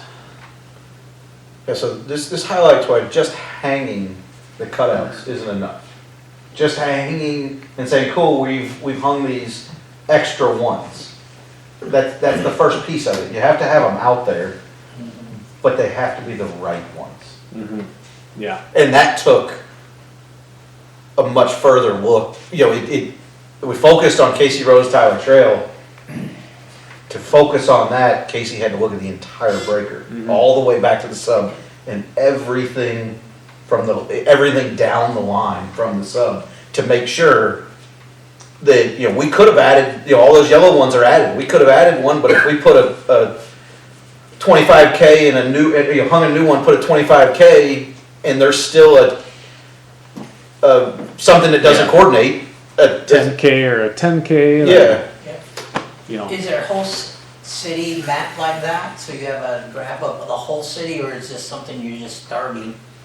I can't believe 30 years ago they had this, maybe, but I believe as we move forward. They should have 30 years ago. Yeah, they did. I It'd be a don't table know. instead of a map. Difference. Yeah. They're transparencies. Okay. You'd lay transparencies over top of each Oh, other. Yeah. Trying I'd to say- find the right curves. You know, the south side of town is just a little more unique. There's a lot more vulnerabilities with length of line, number of taps, where those taps go, the fact that they're overhead, a lot of trees, so you're a lot more susceptible to, faults. A lot more dead ends, you mean? I'm Versus- sorry? A lot more dead ends. Yes. Versus like in the neighborhoods where you've got Right. two directions to come from for a storage. Sure.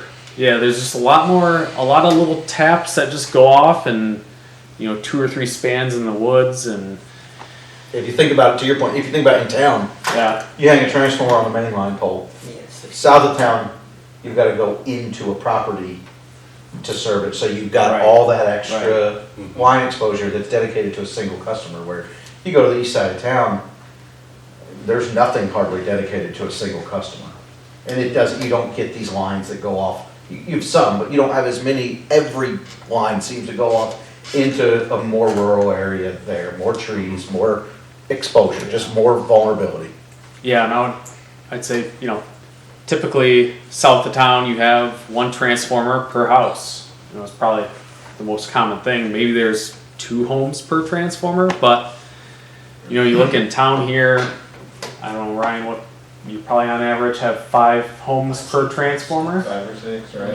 Yeah. Yeah. So yeah, definitely a little different. But I guess back to your original, no, we don't have this for the entire Okay, system. that's right. But big picture, this is, what Ryan's already got, I see him shaking his head, we want to get this information loaded into the GIS Yeah. so that anytime a line worker goes Goes out, there, he can boom, see it. and we can tag the poles, there are different ways of notifying, but the idea is, let's get that information stored somewhere. So for one, you're not relying on paper maps, and the GIS is gonna be or on tablets, in trucks. Hey, let's look at that fuse, what size does it need to be? Yep. This just was the immediate need for this No, I like it. issue. So, but yeah, the big picture, we're gonna keep growing it and continue to continue to make these improvements. And sometimes during storm situations, guys are sometimes in a hurry over the years, and the way that these are coordinated out there now wasn't the way that it was out there. Somebody just took up a fuse with them because they thought they knew what it was from the last time that needed to be replaced, and it might not have got replaced with the same one. But that's why we really focused on this area. We needed to verify that this stuff is all coordinated. It is exactly what we need it to be, and then we put labels on the lower side of the pole at about eye level that tells you exactly what the fuse size is at that location.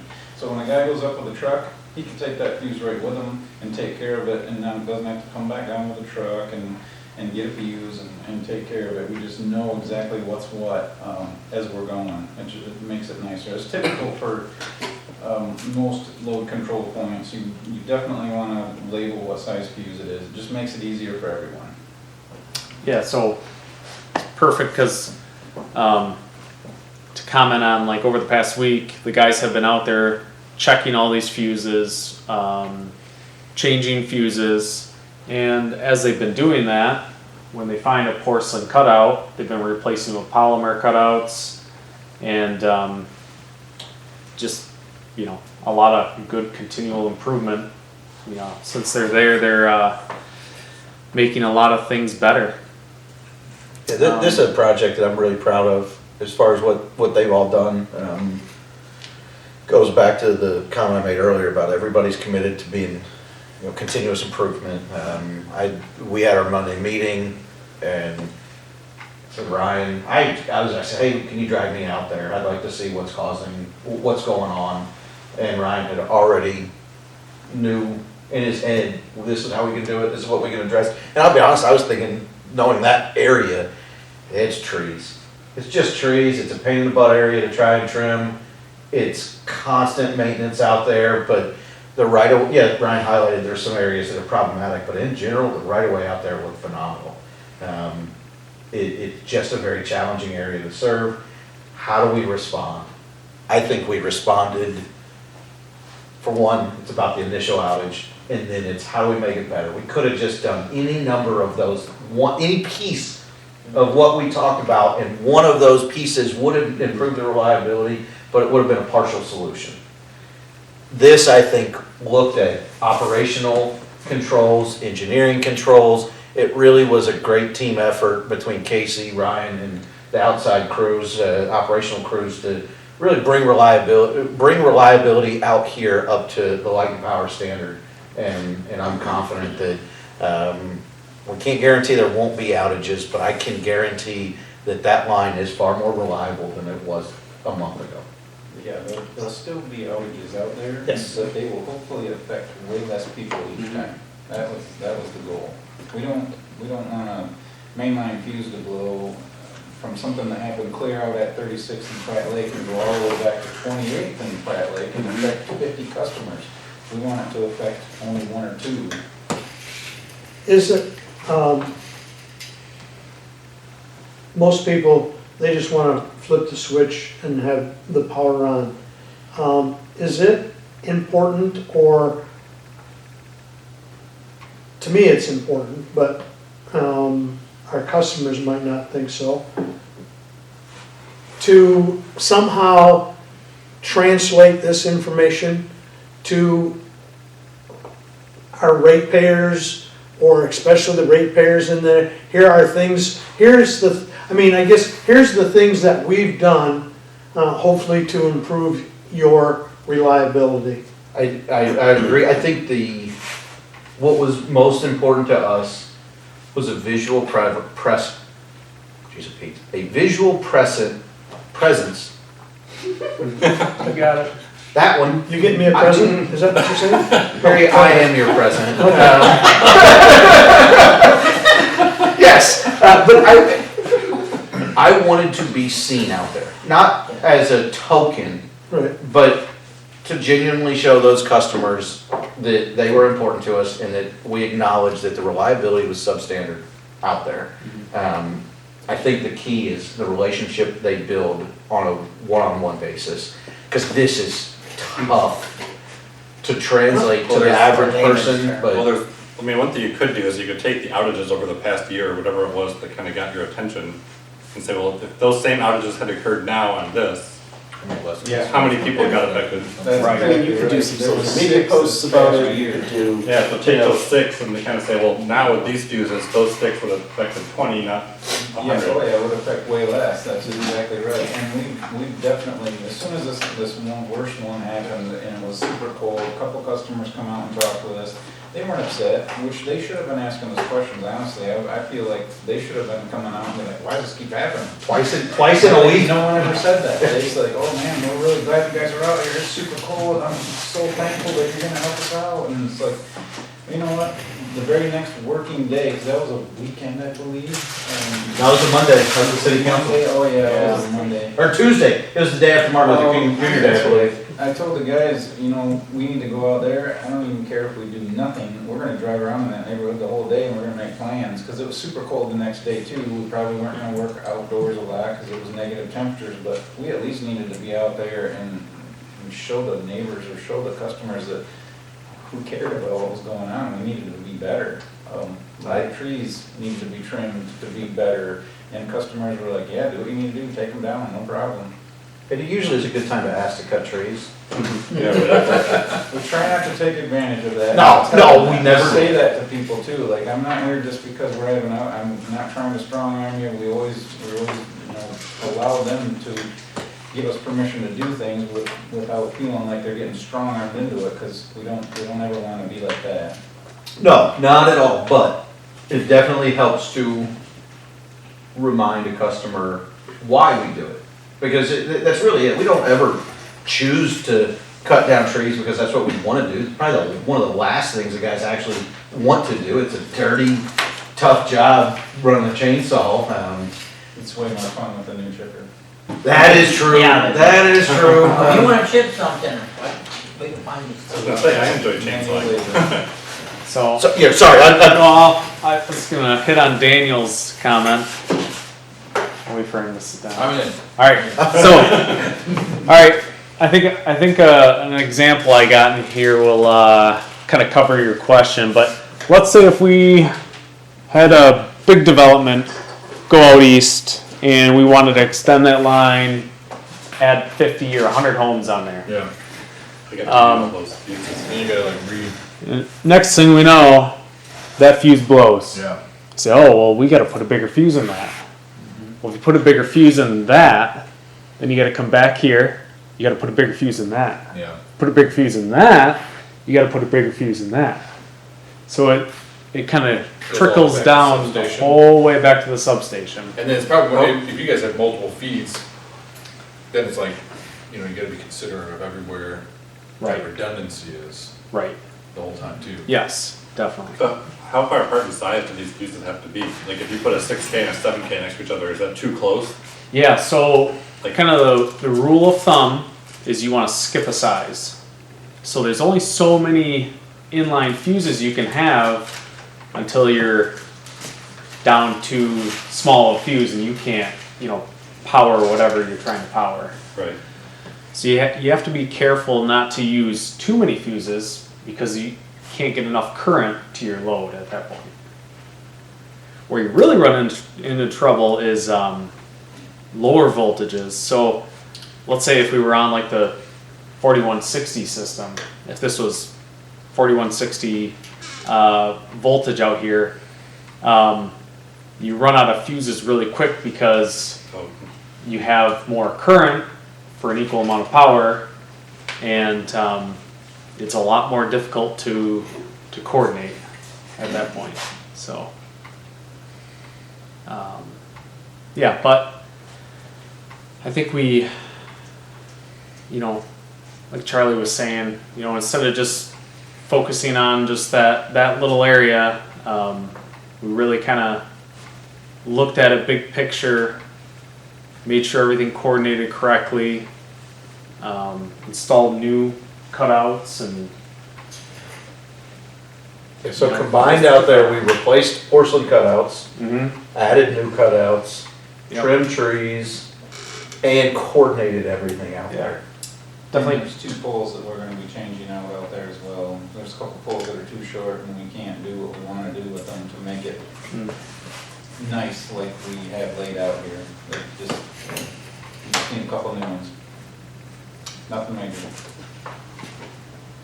So the same kind of planning applies underground too, right? But just where there'll be just as many of those, or it's just fewer because Actually less fusing on underground because you don't have as many items that could cause problems. Right. Yeah, if this was all underground, you'd see. I don't know if you'd see a quarter of the fuses, maybe less than that even. But yeah, since you're kind of more prone to outages, you're more prone to faults on your line, you want to create these smaller zones so that if faults happen, you don't affect the larger region. Yeah, every one of those little taps with a small fuse is into heavy woods. So it's going to have trees tip over on it. And hopefully it'll only affect that one little tap. Yep. Any questions? Yep. Awesome. Thank you. Thank you, Casey.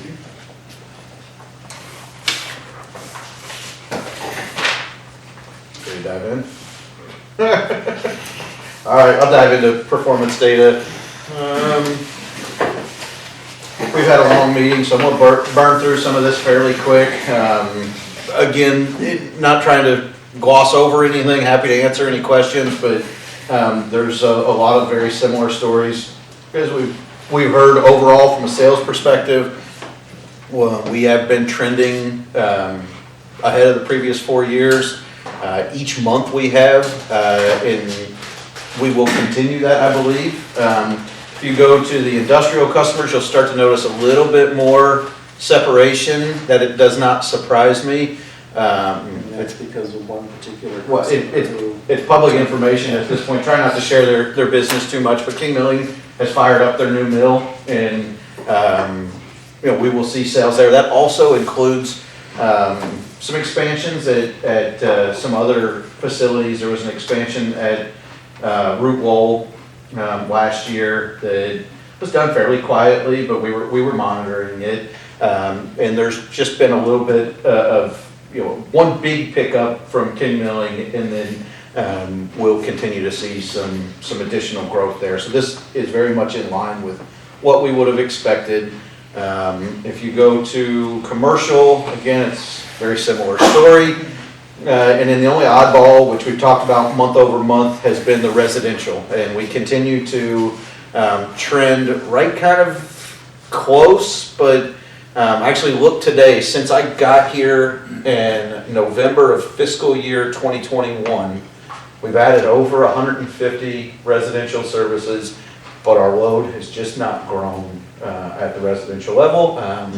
We've talked about what we think are the causes, but it's very much speculation at this, in something that we'll just continue to monitor. I can tell you, we will probably be budgeting for zero load growth at the residential level during next year's budget, just because it's hard to predict.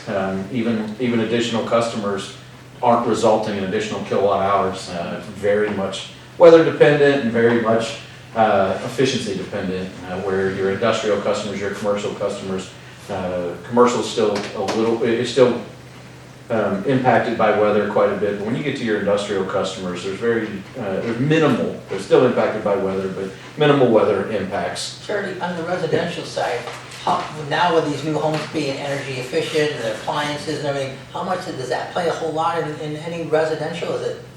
We think so. So? But I mean, Megan and I have really tried to carve up. There's a lot of factors. Yeah. We've looked at average temperature and comparing it, and one thing that I definitely, every time we really start comparing weather, people don't remember weather.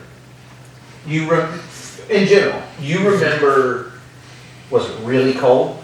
And do we have a cold January? Everybody's going to say yes. It was freezing cold in January. But did it start cold? Did it stay cold? I know the guys will remember the cold when they're out there on Casey Road when it's 2 degrees. And we had a week in January where it was single digits for a week. I can't tell you what the rest of the month did. Well, So if you follow the news or the weather like I do, you see that they were it's one of the warmest Januaries ever. February right now, February was the same way. So yeah, so you tend to remember the extremes more than anything. So as we look back, we tried to normalize load for weather. We looked at, did average kilowatt hour per residence change much? How much was that impacted? When you look at it as a ratio to weather, there's a lot of factors, but yes, we do anticipate that a major contributing factor to just in general flat residential load is the fact that what is being added is done to a fairly high standard. So. Does it, I mean, I would think that it have a little bit to do with the optimization. I mean, you're pretty much, when you go to get either through us on some programs that we got, or when you go to Meyer, or I gotta go get a couple more bulbs, you're only seeing one type, and that's LED on the shelves. There is no such thing as incandescent anymore. There's the CFLs are basically, which use less energy, but now LEDs use a whole lot less energy, and we're actually getting to the third generation of LEDs that are a little bit more efficient, but to your point, I think there's quite a bit of just natural efficiencies. You look at your HVAC, your HVAC system, your air conditioner, and Lisa would have to tell me the details, but the standard used to be a 12 or 13, or what used to be a 12-seater, then it turned to the minimum standard of a 13-seater. Now they recalculated things to some other new SEER 2 rating, which I'm not sure, but you just see that base standard go. It's gone from a 12-seater to a 14-seater essentially, or it's going to go to the equivalent of a 14-seater with the new rating. So you just see even things that, and then again, we incentivize energy efficient upgrades for, through our energy waste reduction program. So I think between efficiencies across multiple areas and weather, it's just a kind of a natural product.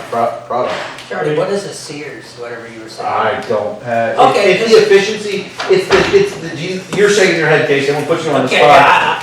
It's an energy efficiency rating. I think it's seasonal energy That's it. efficiency rating. Okay. I believe. These are all mandated sometimes by the state, federal government. Yeah. Federal We need to government. get- Yep, Yeah, it's okay. just a standard rating of air conditioning. Yeah, it's effectiveness of your, efficiency of your air conditioning. I don't know what that translates to. And I've always said that, I don't know very many other, but the power companies are very interesting, because typical, I mean, if you're a retailer, what are you doing? You're selling XYZ product. What do you want to do? You want to sell as much as you can at a large, at a profit.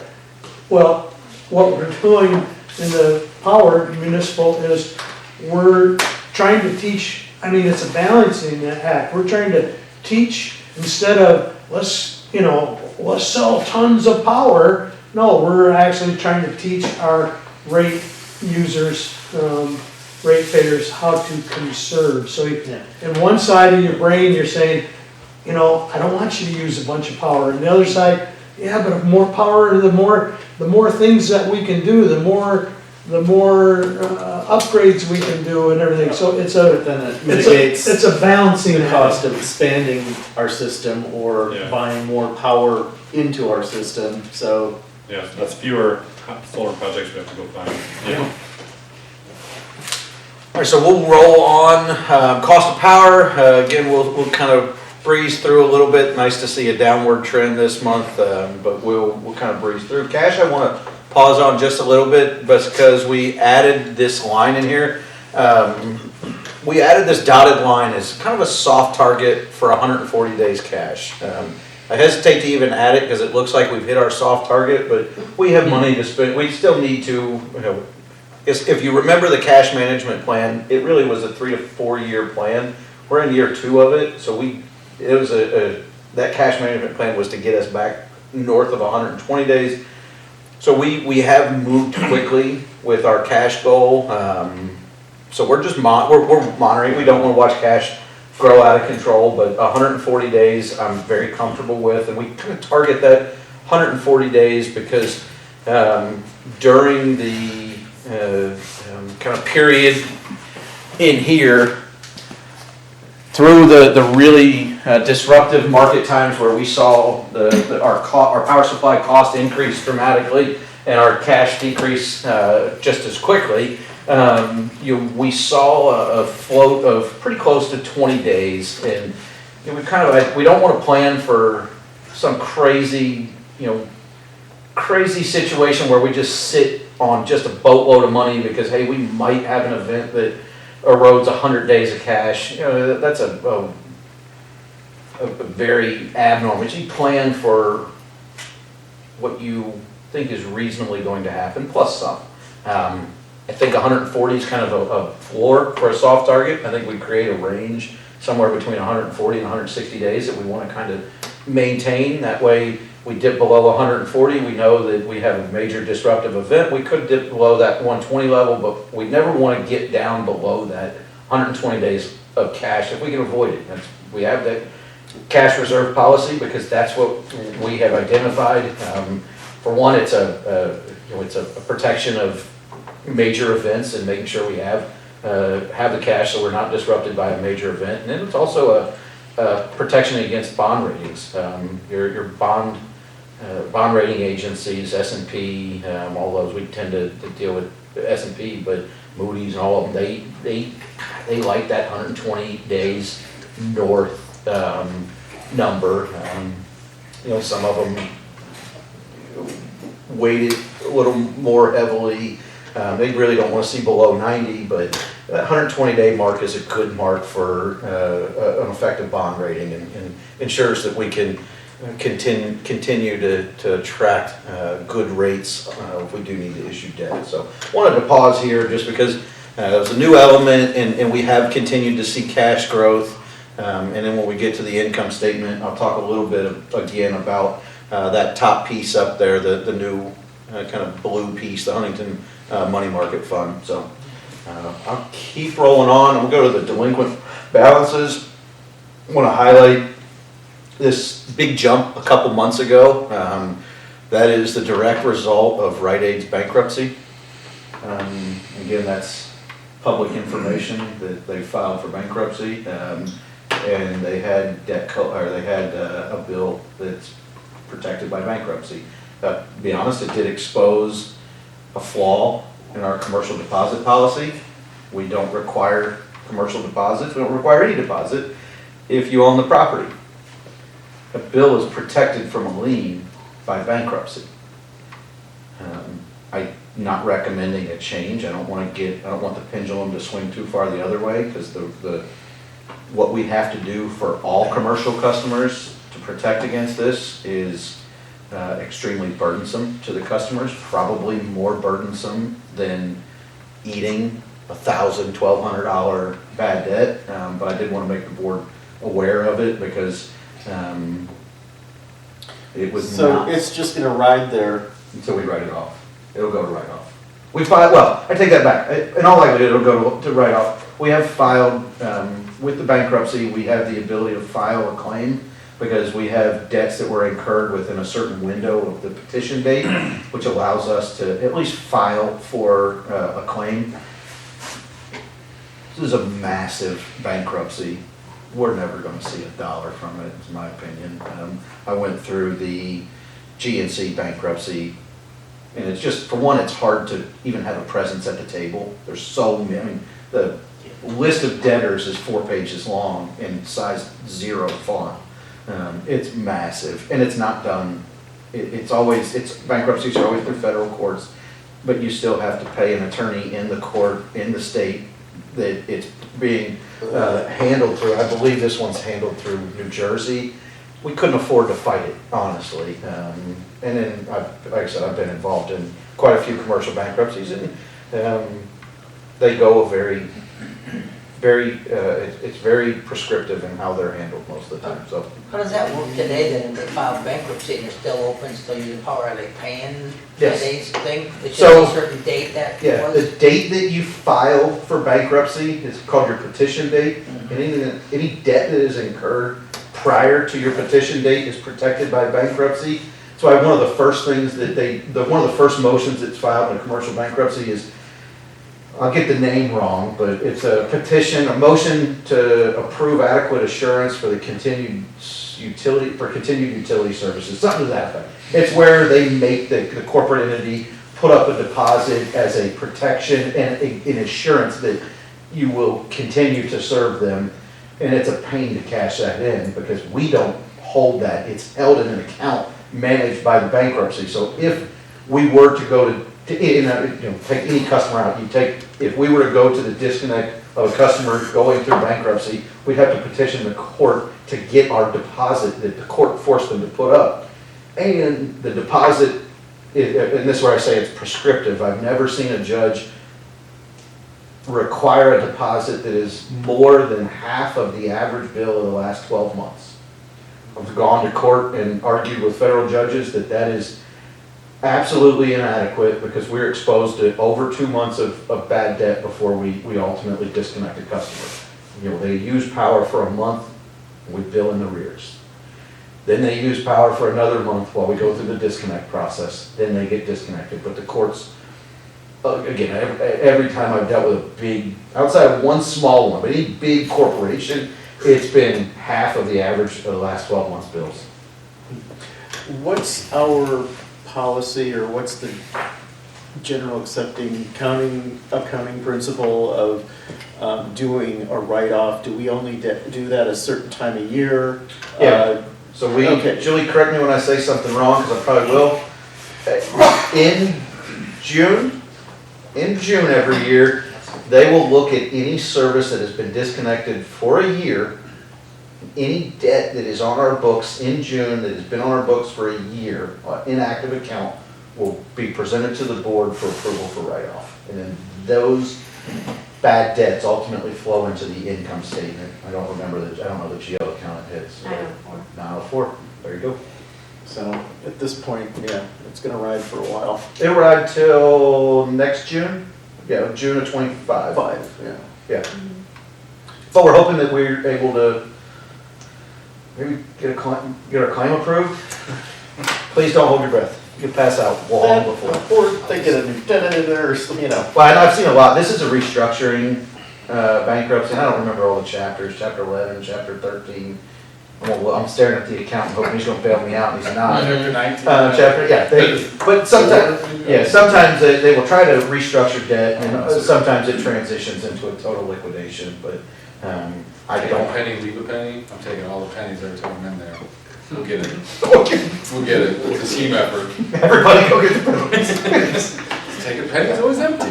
So, but I just wanted to pause there on delinquent balances, because that did increase quite a bit. And then other than that, I want to highlight, we are in our second consecutive month of downward pressure on the PCA. Sorry, I went by a few of them, Julie. Okay. Right here, so we've seen, and I'm happy to report that our PCA is back down for the first time to approximately, slightly below where we started in April 22 when we really revamped the calculation to make sure it was an effective revenue protection mechanism. Other than that, that's performance data, and I'll roll it over to Ryan to talk about outages, but I think you've heard about some of them already. Yeah, all of the outages this month were out in that neighborhood that we talked a lot about. The one fairly large one was a result of a bad transformer that the fuse door did not open up, and it was a difficult one to diagnose. We were able to get the majority of the folks back on, but the two customers that the transformer fed were off a little bit longer after the initial amount of customers were restored, just because we had to run back into the warehouse here to grab another transformer and change it out. And then the other ones were earlier in that month during that heavy snow event that was quite wet and stuck to the trees for days and days and days, and then the wind blew and the trees took over, and that caused all the other ones out in that neighborhood. Cool. A lot of tree trimming has happened, and a lot of other work, as we described earlier, has happened in that area. So it was the last couple of weeks. There's been a lot of Lowell&P staff out in that area doing lots of things. Awesome, thank you. All right, we'll roll on to the income statement. Again, we've talked quite a bit about the income statement to this point in the fiscal year. The one thing I want to draw your attention to is the 10.69% variance on the customer accounting expense. That is not truly $20,000 over budget. That's very much a timing thing. If you've paid attention to our social media at all, you'll notice that we've issued a couple checks for EWR programs, talking about energy efficiency programs, and that's pretty much 100% attributed to just large lumpy checks going out for EWR. We had a large check for King Milling that went out, and we had a large check for the middle school, where the middle school we were able to have a project carry over between 2023 and 2024, and they were able to qualify for our cap on the C&I EWR incentive or rebate. So again, we're not really over budget if you go into. Yeah, when I looked at the percent of budget used, I'm like, oh, okay. Yeah, it's just timing for right now and the budget to date for the year. So, and there's other caveats with that program. If our EWR program follows a calendar year per state requirement, which brings challenges to fiscal year budgeting, because it doesn't. How people can try to cram in a whole lot at the end of the calendar year, but that's just the middle of our fiscal year. So, but yeah, we're in good shape overall. Another very healthy net income, $154,000. I kind of alluded to it earlier. You know, we are seeing a net income creep up beyond the budget, and continue to creep up above the budget or beyond the budget. Something that again, is better than being the other way, but we also don't want to pull in too big of a net income. But a lot of the rate increase was not based on having a solid income statement. It was very much a cash management rate increase. Again, we've also expanded the capital budget with the rate increase. So you'll see some larger net incomes to help funnel and help fund that capital budget that got expanded to approximately $1.25 million over the $1 million budget that we tended to operate in. There's some questions last month on the income statement. I'll pause a little bit. Any questions on the income statement? Actually, yeah, I mean, I'm flip-flopping something here, or I'm just having a big brain fart. So the bottom line there, net income loss, why is the 214 red when we're over our... Because we're over the budget. It's a weird thing. If you look at its amount till the yearly budget is reached, we need to, and it's not a negative number to get back to where, because we've already exceeded our budget. Therein lies my dyslexia or whatever. It makes a whole lot more sense over here where you haven't hit your budget number. That's a good number. It's a good number to blow past. Where the other ones, let's choose not to blow past. Yeah. But yeah, that's what that's. Other thing I did want to highlight real quick is the first line here, interest income.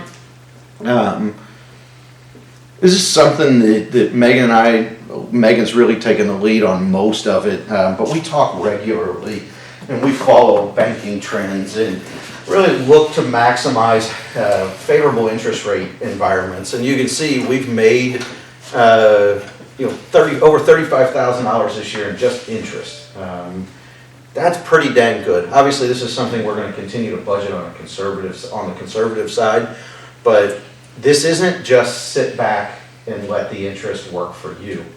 This is what people are doing. This is what Megan is doing to maximize the interest income. This is taking the refund from the working capital from MPPA and making sure it gets funneled into a competitive money market account earning. I don't know what that one's earning, north of 3, somewhere in 3, 4, 5% range. We just did. They're 4 or 5%. Yeah.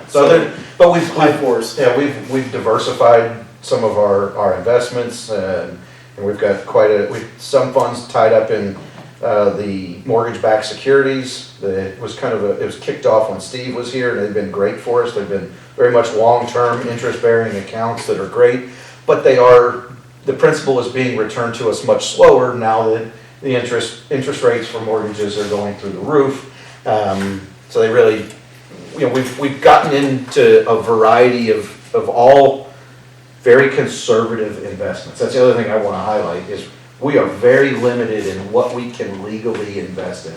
For one, it has to be principal protected.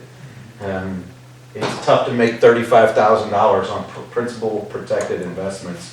But we've taken advantage of and structured some one-year treasury notes and one-year CDs so that they'll come due. And this year, as the Fed is looking to bring interest rates back down, hopefully, we're going to look at what medium term. We've got some long-term investments. We have some short-term investments. We don't have a lot of medium-term investments. So we're going to look at what can we comfortably invest in a 3 or 5 year treasury note or 3 or 5 year CD. That way we can take advantage of some of this interest rate environment moving beyond when we think the short-term yields will continue to stay where they're at. I'd like to ask about the audit that just finished up from last July that was presented. And I was very impressed. Your group had a $800,000 net increase in your financial position, and the wastewater had a negative 600 and something, 7,000, some negative 76K. Yeah. And the two organizations mostly though, wasn't it? Well, that's where I want to go with that. Both organizations have the depreciation, and you have the pension liabilities. And I think your pension liability is even worse than the weight and water system. So how did you gain $800K did you, and I think Mike Burns was trying to explain that it was due to, or lack of capital investment, but did you raise rates, or how did you go positive and water and wastewater went negative? Any idea? I think there's two separate conversations, and I think what I can talk specifically about is what we did. I don't necessarily know how that's mirrored at the city. We'll start with our budget. Back to the budgeting process. We make sure we account for depreciation. That's a fairly predictable number. We have an idea of what we're going to add from a capital plant value perspective. So we budget for our depreciation. From a pension so last year was a year that I'm really proud of where we ended last year after some very turbulent times. Because if you look at, and we can sit down at some point, if you look at our financials, compare our end of June income statement, and you look specifically at, the heck with it, I'll just do it real quick. I got it right here. Go to June. July 23. And my interest might be too deep for tonight. I mean, it might take me a week to figure it out, but I gotta figure it out. So I would say, last year we faced a $692,000 budget overage on our power supply, our single biggest bill. And we did finish the year, we didn't finish the year with $800,000 net income, I don't think. This is unaudited financials, I have to look.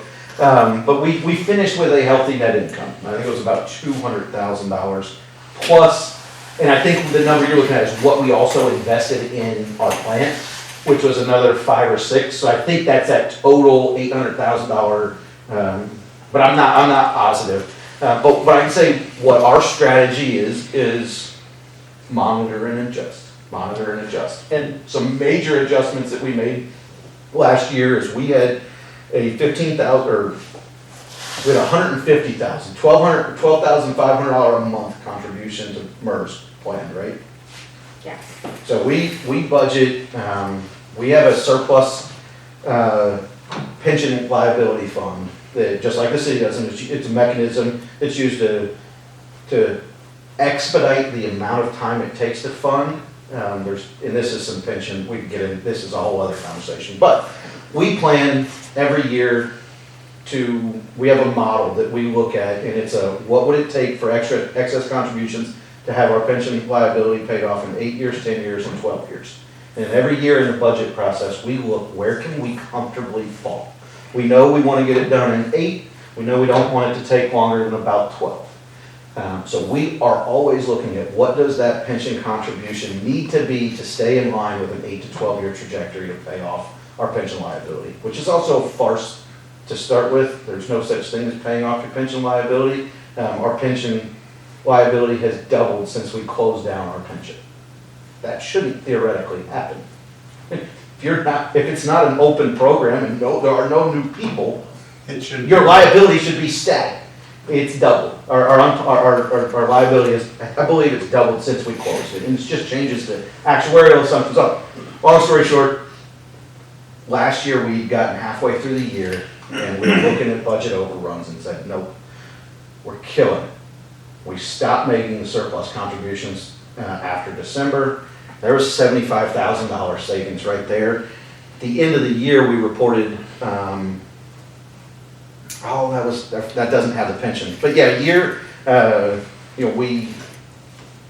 have to look. I'd have to dig into numbers. I think I'm off a year. But we knew that we couldn't continue to make that contribution and still have a positive net income at the end of the year, or it was highly unlikely.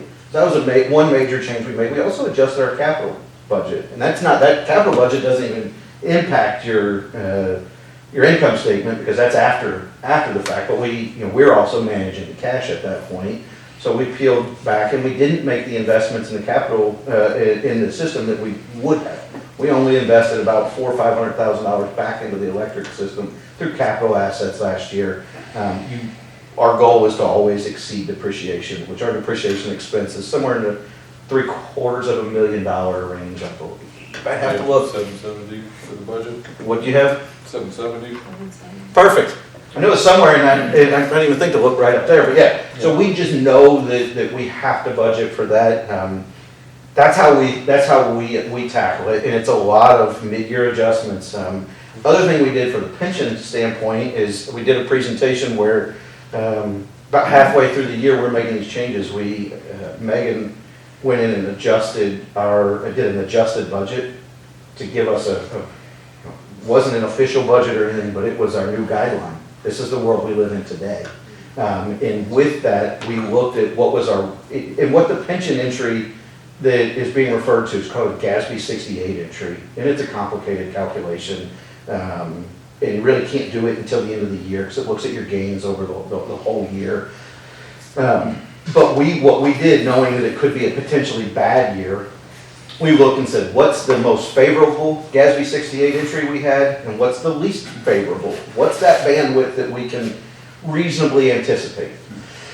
And it ranged anywhere from, Megan would know, ballpark numbers, I believe $80,000 in a journal, in an income statement, non-cash entry, and upwards of $250,000. So we're looking at an $80,000 to $250,000 end of year net income hit that we can't make the entry or even determine the entry until after the fiscal year's over. We plan for it. I hate to say it, that's just what it comes down to, is we looked at it and said, what's worst case scenario, what's best case scenario? And then part of it was, we had to make a rate increase last January. We do every January. What, 6%? It was a 6.5% rate increase. Put us on a good trajectory, but I'll also say this year, that 6.5 led into, last year, we also put ourselves on a 5-year rate track, and it was constantly on a 5-year rate track. So last year was a 6.5% rate increase. At the time, the rate track was 6.5, 3, and then kind of to be determined. We're targeting about 1.5% in years 4 and 5 in that rate track. We've moved that forward a year, and now we're looking at, we did 2 this year, we're looking at 2 next year, and then 0, 0, which we tend not to get to all the way to 0, and then very minimal increases in years 3, 4, and 5 in our current rate track. So we saw that need coming. We work with a financial consultant called Utility Financial Solutions. Absolutely phenomenal. Barry's talked about them. UFS. They're in our backyard. They're phenomenal. We work very closely with them, and what I like working with them is a lot of times you work with a consultant. They say, go do this. They give you a playbook and say, go for it. We collaborate on our playbook with UFS. What they proposed originally last year was a 5% increase and about $1.5 million in debt. And I said, no, we're going to reserve debt. Let's adjust. This year they came to us and said, hey, you can peel back to 1%. We said, well, here's some other factors. We want to expand our capital budget. We want to do this. What would happen if we looked at this scenario? What would happen if we looked at this scenario? So it's a very collaborative approach. And really, we're always looking at a 5-year window with them. And then, for one, that gives us a benchmark on an annual basis. And then it gives us something to say, all right, we can look at our actuals, we can look at our budgets, we can look at our pro formas. And now we're looking across all these financial devices and trying to make adjustments in real time. So between your management vision and where you think we should be, I like the way and collaborating with USF, who is the best in the business, that is, I think, our secret sauce right there. Okay. I'll be honest, I think more important than everything but me, I think it's about data. We talk a lot about database decisions, and I know Andrew loves it when we do. But we talk database decisions. You saw our outages. We're not floating around going, hey, who wants to focus on this? Who wants to focus on this? What's the data tell us we need to be focused on? You look at the outages out in Casey Rose. That was intuitive. Ryan could have came up with that thought in his sleep. He knew that was, but bigger picture. How are we making decisions? And it comes down to we keep track of our financials at a fairly granular level, and it's reported out on a monthly basis to the board.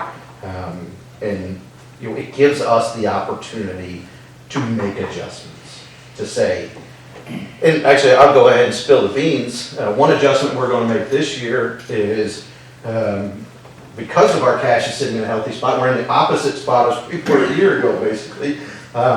This year we budgeted $120,000, $10,000 a month to our MERS surplus division. In January, I asked Julie to go ahead and increase that to $15,000 a month. So because we're in a good position now, we're going to make a pension adjustment, and we're going to funnel another $30,000 into our unfunded pension liability between now and the end of the year. And I'll give the board a heads up. We have a meeting scheduled in May to review coming to the board and potentially asking permission or authorization to make an even more substantial end-of-year one-time contribution. That anything over $25,000, I've got to come back and ask the board for authority to do that. So we're evaluating, I'm not making any promises, but we're going to look at potentially making another end-of-year adjustment prior to the end of the fiscal year, so it all can be reported in this fiscal year as well. So that's a big, I don't know if that answered your question, but it's about what we do is what I want to focus on. Yeah, no, that was good stuff.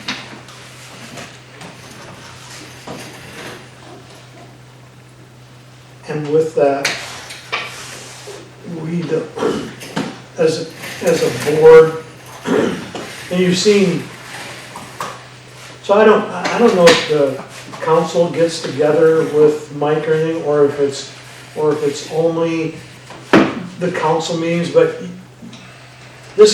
we meet once a month, and you see how in depth we get with the numbers and the details and everything, and I'm just going to say that we don't wait for the auditor to come back and tell us where we are. The board guides where, or the administration brings us ideas. We say, yeah, we want to go that way, we don't want to go that way. We have it's not written in stone. I mean, like you said, the Gatsby, you can't know until the very end or whatever, but we have people that study it, and we have some idea where we think it's going to be, and just like that, the best case scenario, the worst case scenario, and then as a board, we direct, where to go. So that's this. And I'll also say that, I couldn't begin to understand governmental accounting I don't know what the standards are. We use FERC accounting, which is Federal Energy Regulatory Commission, yeah.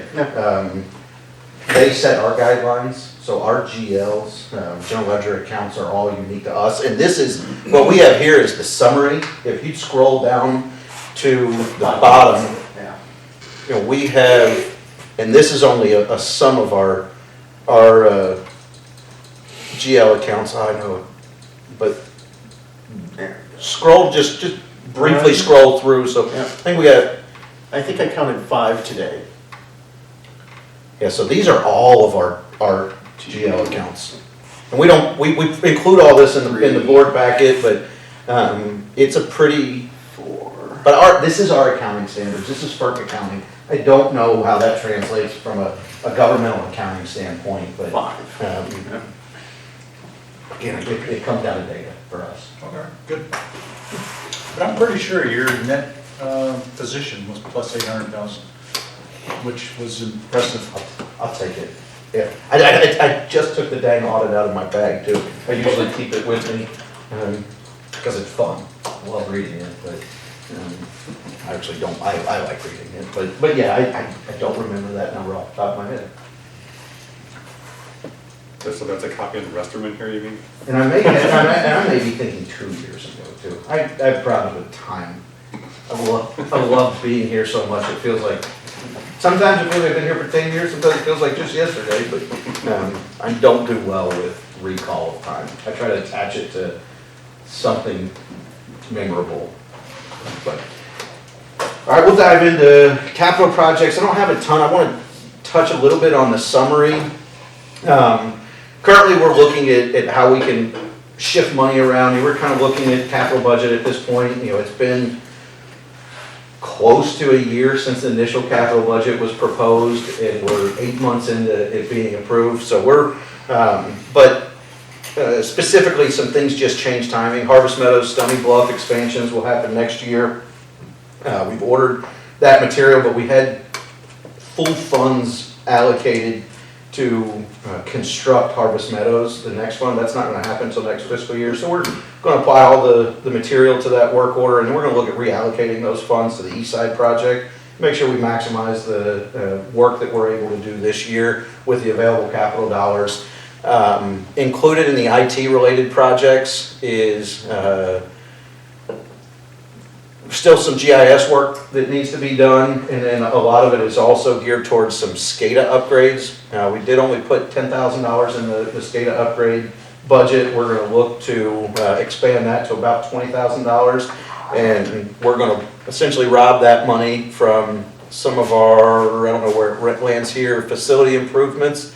We had a plan to redo the gate at the substation, but Ryan was able to get some guardrails, redo some things, and now it's safe to pull off the road instead of having to stop in the road. And that's something that we did a couple years ago. Thought we might want to look at redoing that gate a little bit, but with the gravel mine next door and it being a residential development beyond that, I think the better approach is to revisit physical security at the substation over the next 5 years or so, kind of in line with that. And we would probably make some physical security upgrades, and that would probably be a more appropriate time to do some projects. So there's $10,000 allocated there that we're gonna hand over to reallocate towards the SCADA upgrade. But other than that, happy to answer any questions, but just wanted to touch on that for the capital budget. But I think it's appropriate to make a mid-year adjustment there. When you're talking about that, I just made a note. So security over there. So the trails are going to be going by there and going to be going through Grand Rapids gravel, where the trails is going to be putting a fence up for the going through Grand Rapids gravel. We are paying for in our budget, a 4-foot, and then they're supplementing so that it will actually be a 6-foot fence, keeping the trails separate from their operation. So again, just saying that because there's probably going to be more traffic going by. And and when we did the camera upgrade out there, we planned knowing, not necessarily specifically for the trail, but knowing there's going to be increased traffic. So got some really cool cameras. We got one camera that kind of points at the ground, I think, still, but it's it's not a single camera. It's actually a multi-head. It's a 360-degree camera. We really needed about 270 degrees, but that extra space. I think you guys repositioned it too.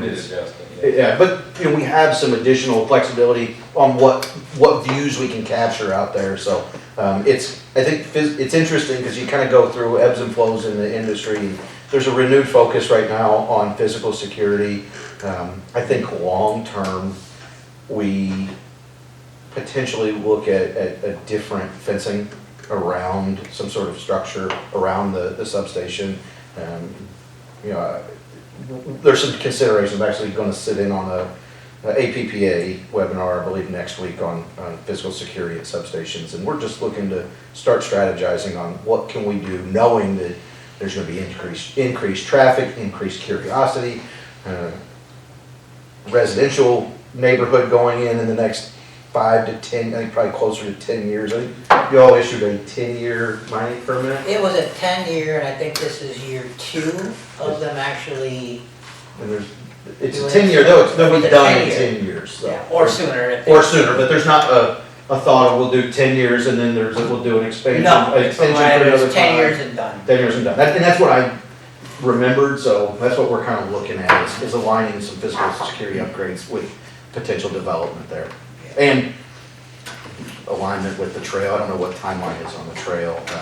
I know it's moving. I think there's some stakes out there now, aren't they? Are they your stakes? I don't know, well, in conversations, the mining, they've found, the gravel to be better than what they had thought. Right. And so they are mining, actually they're gonna mine, we're paying them extra because they don't have the conveyor to do it, but they're gonna be mining where the trail's going and then refilling that backfilling that in, so, but no, I think that the bid process will be, it's coming up. We'll keep an eye on the impact. I'm hoping that it doesn't create such a driver that we need to expedite plans on physical security, but it's something that we'll continue to monitor. The cameras out there are phenomenal just to have visibility and recall and actual good coverage. And we have, you step foot on that, we're going to. Part of it too is, you might, and it's being done in 2 phases now because of the bridge, the walking bridge to go over the Grand and the railroad. We're still struggling with the railroad. Railroads are an interesting bridge. Don't give up their right. Yeah. All right, any questions on the capital budget from anybody? All right, we'll roll on. I'll try to make my manager's report. I hesitate to bring this up because it could be a very lengthy conversation, but there is talk at the legislative level to mandate municipal participation in PA 95, which is the Low Income Energy Assistance Fund. I can tell you I'm adamantly opposed to it, even though they're trying to tie bar legislation that would ensure funds have to stay within the service territory. Still adamantly opposed to it because it ultimately forces public power to be the vehicle for consumers' energy to protect consumers' energy revenue. I'll go into it on a sidebar whenever somebody wants, but I'm adamantly opposed to it. And Perry got to listen to me climb up on my soapbox for a few minutes.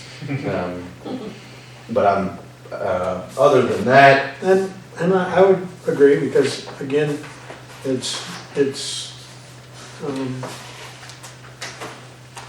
where I would be is if it was designated strictly, the funds that we put into it would go to our ratepayers for electricity, but it would be a good share of that money would be, the way it's set up, would be going for natural gas to heat their homes and everything. I understand that, but again, we don't have anything to do with natural gas. Consumers does. Forcing our rates to go up to funnel money to a for-profit company, I will never support. We've saved our customers more money. Our rates are 25% lower. There's a start in making things affordable. That's the problem. What's the problem? And we're going to talk. We're planning on having conversations with the legislature that introduced this, and luckily he is very much interested in getting down into the weeds and understanding the issues. And I don't think the board sees, we don't have a problem. When we come out of the shut-off moratorium in April, it's a normal day. Slightly less than normal, but I think last year we cut off one person. After it, Yeah, the day the moratorium ends. I think it was 1. I think it was 1. But that's because we have in place our system, our partnership with From. We have a lot of, the girls, I should say, the office staff, it just happens that they all are girls, females. So that you are correct. I mean, we had the A+, we had different things that our ratepayers are contributing to the A+ and From's handling. But again, don't want the confusion is that the Public Act, at one time, that money was coming back and being administered by From, which is no longer, which we got out of it at the time where it was no longer being, or it became so cumbersome that From couldn't do it. It's an administrative burden to handle state funds. So everything's what it comes down to. So, and there'll be more to talk about this, I'm sure. We're hoping that we would get a little breather from a legislative activity standpoint with the tie that's currently in the legislature. We thought we'd get a break until after special elections in May, I believe. There's one today. Not to replace the 2 seats in, there's a special election, during the last election, 2 Democrat legislatures were elected as mayor of their local municipality. Inside the state. Yeah, and they, that put, the Democrats still control the House, but they don't have the majority votes. In the state. And that's state, yes, Okay. yes, that's the state, I'm sorry, that's I the was state. thinking the federal. Oh, and then in May, they will have an election to replace those. Both municipalities are expected to elect a Democrat, and there's no thought that the Democrats will lose control of all 3 houses, or all 3 big wings, legislature, the governor's office, and even the Supreme Court in Michigan right now. But yeah, they've got some bipartisan support apparently for this bill and are looking to move it through quick. So, a couple notes I wanted to highlight in Casey's report. We had a surprise visit from 2 Eagle inspectors. Not a concern at all. Casey, you do a great job, thank you. They came in, said, awesome, sat down, and it was really a data request more than anything, and to put their eyes on it, but Casey's record keeping is phenomenal. The facility exudes confidence. It's hard to feel like you don't have things in line when you come in and the floor is clean and everything's where it needs to be. Tends to be the people that are willing to do that are typically doing everything right, and that's what Casey works. So I'll kind of move through quick. I had a couple safety meetings last month. Obviously touched on the safety meeting here, but we did 2 different safety meetings. Just happened to be that they're both between the last board meeting and now. One of them was with just us in Portland. Covered emergency action plans. It was a really good. I thought it was really good training. It was really engaging. It was about a 3.5-hour training, I think. Oops. And then last week we did one touched on human trafficking, and then also covered ladder safety. Kind of laughing when you brought that up. Covered ladder safety, and honestly, I'll pause. Last year, my kid was killed working off a ladder, and the heights are not what you think. And I know 2 people sitting at this table now that have had issues, had run-ins with ladders. I didn't name any names. But if you watch the MIOSHA worker death notifications, it's pretty alarming at the height that people are falling from that can result in death. Unfortunately, the kid last year that was killed, only one working from a ladder, it sounds like he blacked out on the ladder. Just had a medical episode on the ladder, fell about 20 feet. You feel a lot less like, when I was in training, there's like, you could be like 6 feet up, you get electrocuted, and you fall off a ladder on a concrete floor and bust your head. It's over, it could be over that quick, no one's near you, all that stuff. Some of the places I see where they would mandate you tie your ladder off before you go up it, but you can't tie it off unless you go up the ladder. To be safe, so it always. Well, and this kid was fine. It sounded, It sounded like he was climbing up the ladder too, so it sounded like, you know, that one was a really bad situation. But again, it's something that we all do.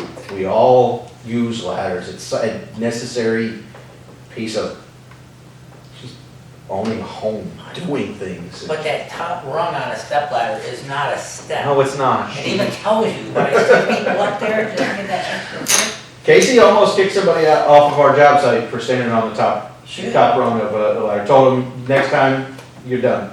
Yeah. It was none of our people. I see Ryan getting concerned. This was a couple years ago. Contractor. Yeah, it was a contractor. I didn't even hear about that one. Yeah.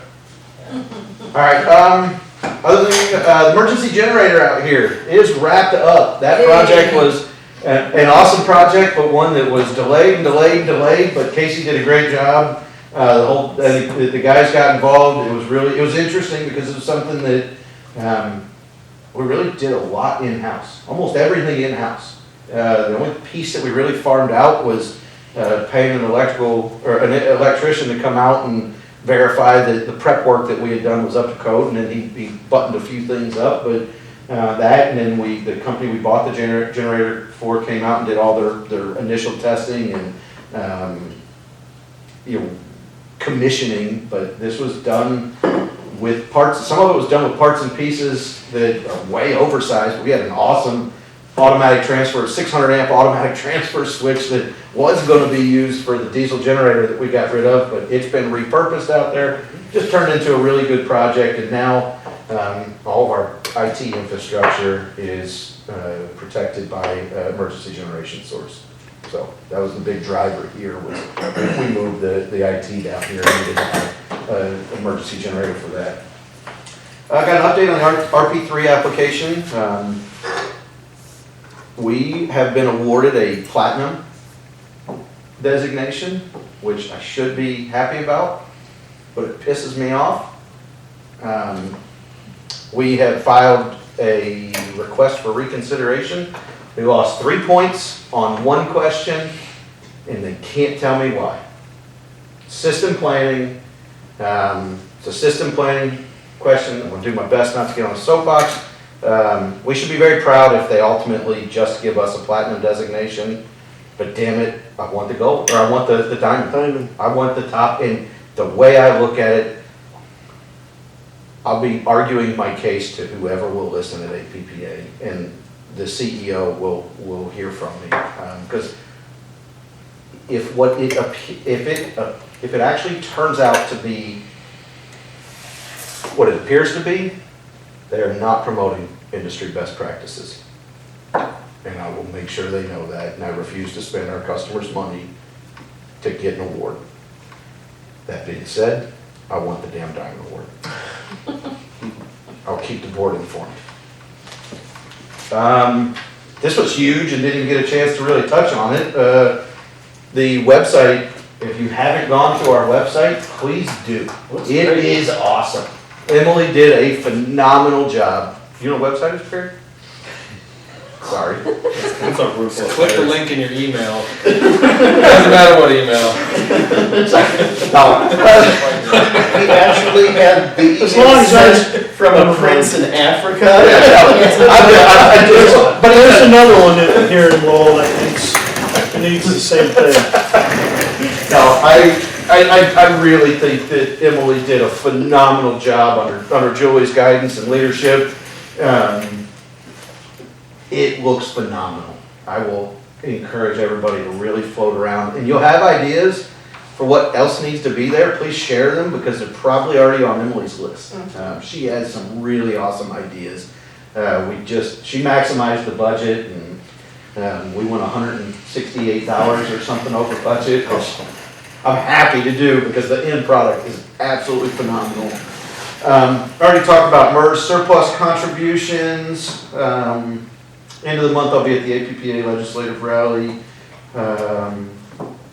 If anybody's able to make I didn't think about, I think we've talked about the, I guess I'll start with the MPPA stakeholder meeting. If you'd like to register, I've got Perry registered, I saw you registered. Jim, if you'd like to attend, Might be his goal. Or Eric. It's And- that time. Well, and that's where, the only question that I have is, I tended It's not to, Wednesday, right? it's on a Thursday. Well, yeah, I golf on Wednesday, Friday. Saturday, Sunday. I'll be up at the, No, and I guess my question is, I'd love to extend the invite to the whole council. I don't know from open meetings. Mike DeVore went last year, Yeah. that was out at. It's all, I just don't know, I don't know about the Open Meetings Act, and if it causes any heartburn having 3 council members. We don't have to sit by each other. And I think it's not, Open Meetings Act, you're allowed to be in the same place, you just can't deliberate, Right. so. Tell me. I'll share, I'll look into that and. Charlie, you have to register us? I sent you a link, but if you just tell me, I can get you registered. Alright. Jot that down, man. Huh? Jot that down. Yeah. I'll send them. What are the odds that I'm gonna remember if I can't even find I'll a piece of send you paper I put my notes on? I'll send Any you council mine. member that has come to a Light and Power meeting is eligible. That was the initial thought was, maybe not having 3 council members there, but, We're more than happy to have you all there. I'll talk to Jessica, just make sure you know what ground rules. Because nothing good comes out of a accusation of a violation. Because I didn't know there was beer afterwards last year, I had to leave for something. I did have to leave Beer, for something. I thought I smelled something, but didn't, I think I There heard was- somebody- there was I didn't drink any wine after. And then you get a little solar lantern. Yeah, that I did, I gave it to my grandson. Well, Got your swag. Yeah, got my swag. Couple other things, next Thursday, we have been honored with the Chamber's Nonprofit Spotlight Award. I believe, I'll lose track of timing. I can't remember if this happened before the last meeting, if I've announced it, or. I think You sent an just- email. I sent an email and, I think it was after the. yeah, but if you weren't aware, then, hey, we won the award, it's awesome. No, so we're gonna be, there's a big group of us that are gonna be representing Light and Power at the Chamber's annual gathering of the membership. And then lastly, want to highlight cybersecurity training, everybody's favorite topic, will be issued, I believe, either today or tomorrow. I think it was tomorrow. If you can, please jump on that. If there's challenges getting logged in or anything, stop by. We'll get you in. Are yours the same as ours, just a small little skit they put on and then you pick the right answer or? Yeah, we tend to do about 15 minutes a quarter, 15, 20 minutes a quarter. But yeah, it all comes, it's the same platform, Right. but we manage We know that. or something? No before. No before, right? Yeah, we manage that in-house. Lisa does all of our scheduling. I think IP Consulting does that for the city. So Yeah. I'm not sure which trainings you all are doing. They're probably different trainings, but same platform. Yeah. But tend to be the same format. They actually do a pretty good job of acting in, They- doing the skits, at least the ones I've done. You know, unfortunately, the biggest weakness in any cybersecurity scheme is people. It's just the way it is. People interact with things, people click on emails. People are the biggest vulnerability. So it's not meant, I don't think, to share any earth-shattering news. It's really a matter of just keeping it, front of mind, make sure that we're thinking about some of these things, because I think you were saying that it's just constant. So, I have that under my board comment, so. Other than that Well, is the excuse manager's me, report. does- Sorry, go ahead. If there's no anniversaries, does anniversaries really count? Is that how you got to Z? With the Yes. payables? Is that Oh, fair? okay, Yeah, Hey, okay. there's plenty of You no could have said comment. anniversary/birthdays. Yeah. Well, we're talking about January, not February. January, oh, gotcha. Birthdays. And I forgot, I'll just hand it over to you afterwards. I forgot I was gonna pause at the line check. That's all right, I was gonna do it if Perry asked for a comment. Other than that, if you want to roll on to the pictures, just want to show, I thought it would be, we try to share pictures every month of things that are going on. I thought it would be neat to share the perspective from social media. And some of this was just fun. Tony represented Light and Power with his soupy chili at the Super Thursday cook-off, and Did you all see, Charlie on TV 13? I did not. Oh, yeah, he was on 6 o'clock. Were you on 10 o'clock too, or 11 o'clock? I don't know. I watched it, yeah. It was, I missed it. it was a slow news day. We'll just say that. It's tough to talk about Mylar balloons on the news. That's my favorite picture on there, so. Yeah, but yeah. But I thought it was cool. We all dressed in red, and I was, Tony, I was amazed that we had that much red in the wardrobe. Everybody showed up ready to roll, so we did a heart healthy, we did a. Good thing it wasn't budget day. What? Hold on, what am I not supposed to hear? Remember how Tony went home and got 5 of the shirts and most of them nobody wore in? Oh, yeah, we're not going to talk about that part, we're going to talk about how awesome the picture is. Yeah, Tony is a lifesaver. But were they washed? Yes, they were clean shirts. As Perry mentioned, the post on Mylar balloons got picked up by 13 on your side, and they asked me to do it was like I said, slow news day. Chip, the trees, the Trails to Trees program, or Trees to Trails, I'm backwards a lot. Trees to Trails, it's hard to do Trails to Trees. But the Trees to Trails program has been fun. I hear a ton about it. Every time we do it, it's things that get picked up in the community. I think you brought it up last month, planned on using it, and it's being used, 84 trees, and I want to thank Perry for, this was one of his ideas that he planted the seed when I was real green, and I think I've been here a couple months, and we were able to bring this about last year and do it again this year. And then want to highlight the support and the partnership with the schools. They always really paint us in a great light. They do a great job. So Charlie's there, you're on TV, so do they collect at the Rotary? Usually if you're in the news, if you're in the paper or whatever, you gotta pay a penalty at Rotary. You didn't know that? Nobody's ever called me out. He was not at Rotary this week, or last week. I was not. I showed up as a guest.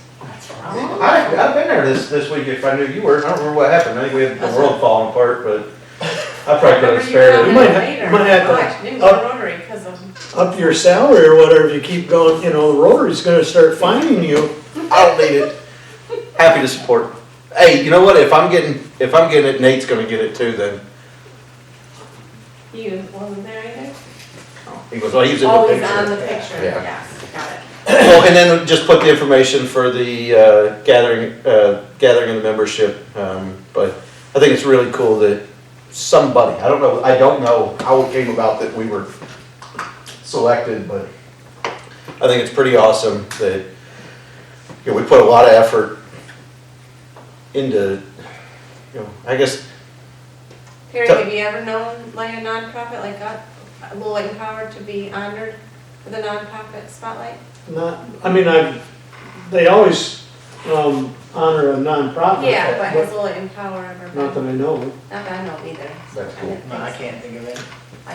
We don't do the things we do to win awards, but when you win awards for the things you do because they're the right things to do, it's pretty nice to be recognized. So, and I think this one's cool because it's really a team effort. I think you mentioned that somewhere along the way we were talking about it, and in some conversation, it was the chamber soup thing, but it really is everybody that participates in what it is to support the community. So We all play our roles, I think, very well, and everybody wants to be here doing that, so that's amazing. And then schedule of meetings is the last thing.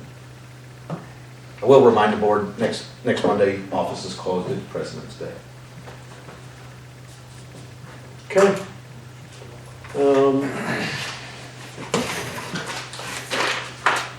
And also in your packet, if there's others, the Benevolence Report, full income statement, December payables are all there. Our next regular board meeting is March 12th. Currently I'm planning to be here, but really has to do with my daughter and if she's delivering that day or not. Okay. We might be going out to Denver. So, Job for Amazon? huh? Got an Amazon delivery job or what? Huh. Congrats. Board comment. Andrew. So when I was reviewing the packet, you know, I always like the graphs and charts, right? Then so I was like, these are pretty cool, but I remember I was thinking, oh, there's a lot of cool photos at the end. You know, so turned out there were a lot of good ones.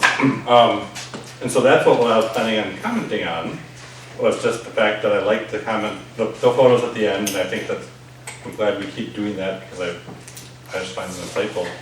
Well, then we did that safety moment where they had that big photo board in the gym, and one of the ladies there said, well, I was expecting like a chart or graph about statistics on child trafficking, and instead we see these photos of child trafficking, that it can be a lot more impactful, right? Because yes, you can see a chart that says, yes, 1,000 kids per X or whatever, but when you see 1,000 faces, it's different.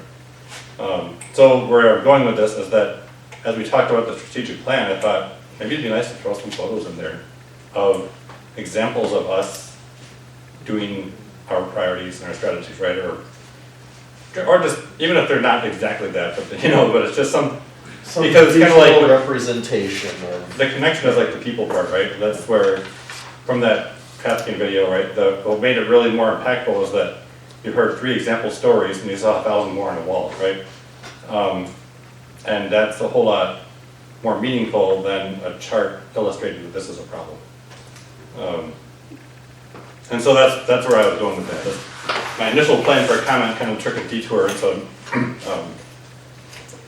but yeah, I just like that. So I think not most strategic plans aren't that way, but I feel like putting that in there kind of helps give it meaning, but also helps tell the story of what we're trying to do. That's great. That's exactly where we went with website. Yes, I would say if you look at the website, one of the coolest things Emily did was try to use as few stock photos. It's all pictures of our employees doing what we do. So graphical representation communicates a lot more than words on a page. Yep. And I've got to take my own advice for my Fallsburg website too. It's work. Yeah, I definitely like the website, and just, yeah, for the real photos, it's so much cooler to see that. And even just I was thinking the other day about, I was driving somewhere and a light and power truck went by, and it occurred to me, I was like, I'm never gonna pass a different truck. There's only a few we've got, right? It's like not like consumers where it's like this is one of 30,000 people that could be driving by. It's like, no, this is one of like 6 guys or whatever that might be Steve. Yeah, it's got a name. Yeah, and so chances are, if anyone in the community has seen one truck, if you've seen a truck more than once, you've probably seen the same people. So there's only so many you get to know who the entire crew is. So I just think that's kind of cool, and just the more the pictures on the website and things like that just kind of help make that obvious that if folks actually do meet people here, they're like, I've seen pictures of you before. And it's no coincidence, I don't think, that the most popular social media posts we've ever do include pictures of people. It's our people. I think the one that Spotlight on Mark, maybe? Yeah, last year. Yeah, last year. You look at all the engagements that are here, and it goes through the roof, because people like, they have that connection. And that's important for us. And to your point, that's embedded in our strategic objectives. So I think that's great. To give that plan to Emily and Leonard. Make this look better. Yeah. Well, thank you. Daniel. Yeah, I wanted to say it's not always nice to see one of any anniversaries that I can start low-hanging fruit on my comments, but it's always nice to see, like,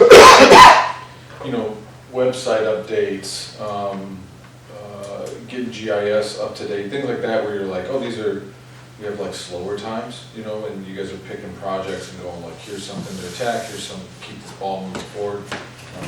For everybody, you see at every meeting we get new things, and the cutout presentation was great, considering we had some cutout issues, and showing us how the moisture affects them, why they're a problem, and then Casey showing us and explaining how fuses and all that stuff work. It's like I think it's great to have those things I know it's not necessarily, it might be a little bit down in the weeds for what we do, but it's nice that we're in the community where these things happen, where this equipment is, and we can see it, we can know what it is. If someone asks us a question, at least we can ballpark them and say like, yep, power runs through that. Get it? All right. That door rain down, yeah, I'll call somebody. So, I just wanted to thank everyone for, as usual, but not overlooked the efforts. So thank you. Well, start off, it was nice to walk in today and see the public Wi-Fi up on the screen, because I've been running my iPad off of my phone. I haven't been connecting, and I thought, well, gee, when's Charlie going to let us back on the network? We're taking all of these, cybersecurity classes and certifications, and I mean, Cost you. No, we actually, we had to do some changes to the network, like the guest Wi-Fi, and said, hey, I assumed everybody was connected to something, some apps. I don't know. It was at one time, and Yeah, I don't know, but it fell yeah. off a long time ago, and I remember I asked you, and you said we weren't ready, I think. I don't know. Something. Anyway, it's nice to be back on. Yes, absolutely. Not depending on my phone. The safety moment, while hard hitting today, certainly, expanded my horizons on how much of a problem that is, even in, Western Michigan, Grand Rapids. It just astounds me how many pictures were up on that board, and to think that can even be happening in Lowell just is surprising, because we are a small community, and I'm sure those things don't last too long, at least because of it being a small, tight-knit community and people, just keeping an eye out for each other. I hope that continues, and I hope that's the case. yeah. Because it's discouraging if you really look into it. I mean, there was a judge in Michigan doing human trafficking activities essentially out of the courthouse. And he was essentially running a prostitution ring. I mean, crap shouldn't happen. And it shouldn't happen, especially in situations like that where they're in the spotlight. It shouldn't be able to stay in. And hear stories of it happening out in Lowell. I don't know how long it lasted, but I asked everybody in the office to watch that video, and I hope you're right. I genuinely hope you're right. The pessimist in me isn't confident that it's not. I think, yes, we look out for each other. We've got a great small community. I'm not sure it's always as visible as we would like to think it is. Yeah, well, and it's learning the signs, paying attention to the signs, who's coming and going, how many people are coming and going. And one thing is that I bring up that came up in our safety talk that I thought I'd share is something, like if you see a kid make a sign like this, it means help. I'd never heard that. It doesn't help if nobody knows what it means, but if we tell everybody that that's what that means, then it's something you can look out for. I had not heard of it, but there was a guy from Homeworks Tri-County that had mentioned that I don't remember if it was this or if it's the act of closing your hand with your thumb in there that means help from a kid. So I thought I'd share that. yeah. So also, I again talked about it earlier in the meeting, talking about the strategic plan and how we're approaching everything. It is great that we're all asking what's next, what's the next level, how can we improve, and I look forward to that being a part of our culture, and I really appreciate that. And it's great that Eric and Jim, well, Jim's always here, but Eric showed up today. And if, I hope that, you ask some questions, and I hope, you're inspired by how we handle our processes here and maybe, take that over to the city and see if it's applicable. Sure, yeah, I'm still learning a lot, but I'll take it in, and obviously you guys and gals are doing something right, so. Yeah. Gonna learn all that We're here info. at 10 o'clock too, Yeah, so. and Charlie works very closely with Mike, and I know he's, always willing to, they help each other out, so, yeah, I'd like to see that continue. And, that's it for me. Jim? I had some good news and the bad news. The bad news is, last time I was here, I said that I would reach out to the city regarding what's happening with the Lion Shack. So I sent out an email, like maybe the 10th or the next morning after the meeting. I heard back a couple days later that Mike was following up with Jessica. And because I also asked him about that, the Lowell Power would like to maybe just bulldoze or just tear it down. Was something that was discussed. I'm still waiting to hear back from Jessica. It's been a month. I followed up with several other emails, so I have not heard back of what it is. They're saying it's in FEMA's hands because they were looking at doing a residential or a livable space versus a commercial space due to the floodplain. So I don't know what's taking so long, so I will follow up again with Jessica and put a little more pressure. And hopefully I can get an answer to bring back to you guys. It shouldn't be taking this long, but it is what it is. So I'm disappointed on that. The good news is I will not be here next month, nor will a rep from the city council, because we'll all be in Lansing on the 12th and 13th. So should cut it down at least 20 minutes on the meeting. So that's it.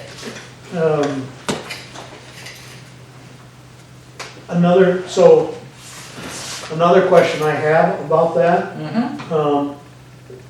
is, it's been so long, does the city know if Todd Shaw is still interested? I asked that, I have not heard an answer yet. So I don't know, I know Todd, I know him, but I don't know how to contact him. So Right. But yeah, so that I do not know. Okay. I will say from my perspective, having Ryan up here on his day off, painting a building, is problematic for me. And I don't think we should be required to continue to be financially responsible for that building while there's no guaranteed end in sight. If there was an end in sight, it's one thing, but the straw for me was Ryan spending his own time on his day off to address out of pride. It's not, it wasn't that he was told you have to do this, it's pride. It's the fact that if we don't, that crap stays on the wall for how long? And I just don't think it's right that he had to felt the need to do that. I appreciate it, I think it's awesome. It tells you what kind of character we have in the people, Ryan specifically, and that's across the board. I think it's time to find a resolution. There's a local person in the neighborhood that has a huge amount of that same type of graffiti on the inside walls of their garage that we noticed. Oh, really? I did let Brody and Lauren know about it, so you can go check it out, but it was an open garage door, and I looked in there, and I was like, holy moly, I had to back up and check it out. I didn't take a picture, but that's pretty evident that that's probably where the fellow lives. I mean, I'm just speculating, Yeah. but it's holy cow. Doesn't take Sherlock Holmes to piece those two together? Well, the thing is, Piece if together you that mystery? continue to let it fester, that somebody's gonna do the front door, that somebody's gonna do this side of the Yeah. building, and the next thing you know, it's the whole building and the whole neighborhood. Yeah, well, the backside. I made a comment already to the police that they need to go do something for the old high school. You know, fine them or tell them they need to clean it up, and not just the graffiti, but the debris around the premises too. Eric, we encourage you, anything that you want to say, any comment? I'll slap you if you step over the line. No, I appreciate being here, and I've learned a lot, just in listening to how you operate, and I, again, plan to take this and try to do my part to help out in city council. And I'm hoping if I can't make it, Eric will fill in. That's why I asked him to come tonight too, so if I have to miss another meeting, he's know what he's getting into. To be fair, we don't normally see 10 o'clock. No, Yeah, no, this has been a rare. 9:59, but not 10 o'clock. They tend to be about 2.5 to 3 hours. Yeah. 4s, I know. Now, if Tina was here, we'd be going till 12. It might be 11. She's not here, so I can throw her under the bus. Couple comments, IT security, keep up on it. I watch too much news, I'll agree with that. I told you that last week. But, the FBI director was, doing a, open at the White, or not at the White House, but at Congress, and that, it's infiltrating, and it was infiltrating small power companies. It was, they were just, constantly giving the warning of what, and it was pretty much about China doing things, and so I can't say enough about, we need to try to do, that's not to say something doesn't happen, and everybody knows I'm electronically challenged, but we need to do as much as we can to try to minimize that. The other question that I have is, have we heard, and I know it's not a big deal, have we heard anything about the truck? Are we still looking till 2025? No change. No Just heard change. from him yesterday, or actually this morning.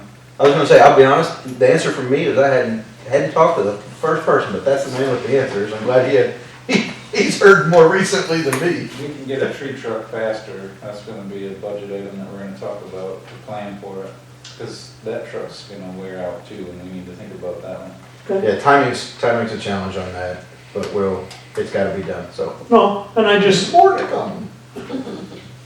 the other part of that is I just want to make sure that we are continually contributing to the vehicle replacement, so when that does come in and all of a sudden, surprise, oh, where are we gonna, what part of the budget are we gonna rob in order to take care of that? Okay, and if monthly, we make a contribution, and then if you'll recall the, pro forma financial update that we did with UFS, we also baked that into the model with UFS to make sure that we're not, as those dollars build up, we make sure we're not counting them towards that 120 day, which right now, it's counted towards that 120 day requirement, and it needs to stay that way, but we built it in that the model effectively accounts for that delayed expenditure, and we're taking that capital dollars and spreading them out over multiple years for a designated fund, and then we have a large cash hit. So we've baked that into the financial model as well. So yes, I thought that might be coming too. So, nope, so that was just curiosity, if we've heard anything, it just blows my mind that it's, you have to order something 2-3 years in advance, but, congratulations, just congratulations. We all made it to the board meeting? Just a whole thing, so, anyway, again, I'll talk with you, whether my plans are is probably to leave the day after the meeting, but we'll figure that out. So I would entertain a motion to adjourn. Motion to adjourn. Support. Support, moved and supported. All those in favor signify by saying aye. Aye. Opposed, motion carried. So, Thank you much more. quick turn that off. Hold on. Hold on. Motion to support.